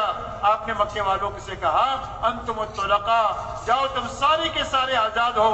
मक्के वाले कहते हैं हमें ऐसा लग रहा था जैसे हम अपनी कब्रों से उठे हैं और हमको नई जिंदगी मिली है। তো বলেন যে ভাই বুজুর্গ দুস্থ, এই জন্য সাথে সাথে কি ভাব করতে হবে? বলেন যে ভাই রসুল পাক সাল্লাল্লাহু আলাইহি সাল্লাম যেরকম ইবাদতের হাকিকতের সাথে চিন্তা করছেন, ঠিক এমনি ভাবে বলেন যে মুআশিরাতকে পবিত্র করছেন, মুআমিলাতের সফাই হয়েছে, আর এরপরে যাইয়া বলেন যে সেই কাজের মধ্যে আখলাকের গুণ ধরছে। আর বলেন যে ভাই বুজুর্গ দুস্থ, বল যখন ধরে যায় বাগানে তো সেটাই মানে কাম পরিপূর্ণ হয়ে গেল। তো বলছেন যে ভাই বুজুর্গ দুস্থ, সেই গানের মধ্যে ওনাদের মধ্যে কি হয়েছে? বলেন যে আখলাকের ফল লাগিয়ে গেছে। আখলাকের হাকিকতটা কি? বলেন যে রাসূল পাক সাল্লাল্লাহু আলাইহি ওয়াসাল্লাম ফরমাইছেন, বলেন যে আউয়ালিন ও আখিরের আখলাকটা কি? বলে যে যদি কেউ তোমার উপরে জুলুম করে তো তুমি তার থেকে বদলা না দিয়ে তারে মাফ করে দাও, পুরাই করছে তার সাথে তুমি ভালাই করো, তোমারে বঞ্চিত করছে তো তুমি তারে বঞ্চিত করে না, তারে দাও, আর যে তোমার থেকে সম্পর্ক ছিন্ন করছে তার সাথে তুমি সম্পর্ক জড়িয়ে দাও। বলেন যে এই যে চারটা জিনিস, এটা আউয়ালিন ও আখিরিনের আখলাক। তো বলেন যে ভাই বুজুর্গ দোস্ত, রাসূল পাক সাল্লাল্লাহু আলাইহি ওয়াসাল্লাম এই জন্য কারোর থেকে বদলা লন নেই, মাফ করে দিয়েছেন। বলেন যে বদলা লওয়াটা হইলো কঠিন আর মাফ করে দেওয়াটা হইলো অতি সহজ। এমনি ভাবে রাসূল পাক সাল্লাল্লাহু আলাইহি ওয়াসাল্লাম যেদিন মক্কা শরীফের মধ্যে বিজয়ী ভেসে গেলেন, তো বলেন যে ওই সমস্ত লোক সব ওনার সামনে যিনারা মক্কা শরীফে আল্লাহ রসুলকে সাহাবাই কেরামকে থাকতে দেয় নাই, ওখান থেকে ওনাদেরকে হিজরত করতে বাধ্য করছে, ওইখানে ওই সমস্ত লোক যারা হযরত রাসূল পাক সাল্লাল্লাহু আলাইহি ওয়াসাল্লামের সাহাবী যায়েনব রাদিয়াল্লাহু তাআলা আনহাকে কষ্ট পৌঁছাইছে, আর এমনি ভাবে ওই সমস্ত লোক যারা হযরত আম্মার, ইয়াসার, সোহাইব ওনাদেরকে এইরকম কষ্ট দিছে, ওই সমস্ত লোক সব বলেন যে ওনারা সব আল্লাহ রসুলের সামনে, তো আল্লাহ রসুলের ওনাদের সাথে কি মুআমেলা করলেন, কি ব্যবহারটা করলেন? বলেন যে আল্লাহ রসুল কাবা শরীফের চৌকাঠের মধ্যে দাঁড়িয়ে বললেন যে শোনো, তোমাদের কি ধারণা আজকে তোমাদের সাথে আমি কি ব্যবহার করব? এরপরে বলছেন যে শোনো, আমি ওই কথা তোমাদেরকে বলতেছি যে কথা আমার ভাই ইউসুফ আলাইহিস সালাম ওনার ভাইদেরকে বলছিলেন। ওনার ভাইরা ইউসুফ আলাইহিস সালামের ভাইরা ওনার উপরে জুলুম করলো, আর এরপরে হযরতে ইউসুফ আলাইহিস সালাম মাফ করে দিলেন, বলেন যে এই মুআমেলা করব। তো বলেন যে ভাই আল্লাহ হযরত ইউসুফ আলাইহিস সালাম যখন ওনার ভাইদের সাথে পরিচয় হইলো, বলেন যে শোনো, যাও তোমাদেরকে আমি মাফ করে দিলাম। তো বলেন যে আল্লাহ রসুলে ওনাদেরকে ফরমাইলেন যে যাও, ওনারা আগেই বলছিল যে আরে আপনার থেকে তো আমরা আশা রাখি, আপনার বাবা ভালো ছিল, আমরা ভালো ভাই, আপনিও আমাদের ভালো ভাই, আমাদের সাথে ভালোই ব্যবহার করবেন। তো আল্লাহ রসুল ফরমাইছেন তোমাদের সাথে আমি ওই কথাই বলি যে কথা ইউসুফ আলাইহিস সালাম বলছিলেন ওনার ভাইদেরকে, আর যাও তোমরা সবকে আমি মাফ করে দিলাম আজকে। বলেন যে এই কথা বলার পরে এই সমস্ত মক্কা শরীফে যারা কাফির ছিল, যে ওনারা বলে যেমন আমরা এখন কবরে ছিলাম, কবর থেকে বেরিয়ে গেলাম। मेरे मोहतरम दोस्तों, हुजूर पाक सल्लल्लाहु अलैहि वसल्लम इरशाद फरमाते हैं कि अक्सर लोग जन्नत में जाएंगे तकवे की वजह से और अच्छे अखलाक की वजह से, और अक्सर लोग जहन्नम में जाएंगे वो जबान की लफ्जी से और शर्मगाह की लफ्जी से, अक्सर लोग जहन्नम में जाएंगे। फरमाया अकमलुकुम ईमानन अहसनुकुम अखलाका, तुम में कामिल ईमान वाला। আসসালামু আলাইকুম রহমতুল্লাহি ওবারাকাতুহু। দাওয়াত তাবলীগের মেহনতে সব ধরনের বয়ান পেতে ইসলামিক ওয়াজ চ্যানেল সবাই সাবস্ক্রাইব করে রাখবেন ইনশাআল্লাহ, পাশে থাকা বেল বাটনটি ক্লিক করে রাখবেন ইনশাআল্লাহ। দাওয়াতের উদ্দেশ্য হয়তো বয়ানগুলা শেয়ার করতে পারেন। আসসালামু আলাইকুম।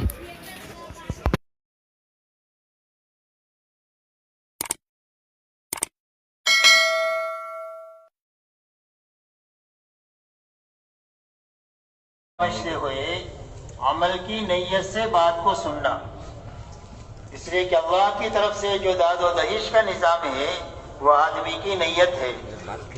वइन्नमा लिकुल्लि इम्रिइन मा नवा, हदीस पाक में यह फरमाया कि हर आदमी को वो चीज़ मिलेगी जिसकी उसने नीयत किया। अगर अमल की नीयत से बात सुनेंगे तो अल्लाह अमल की तौफीक दे।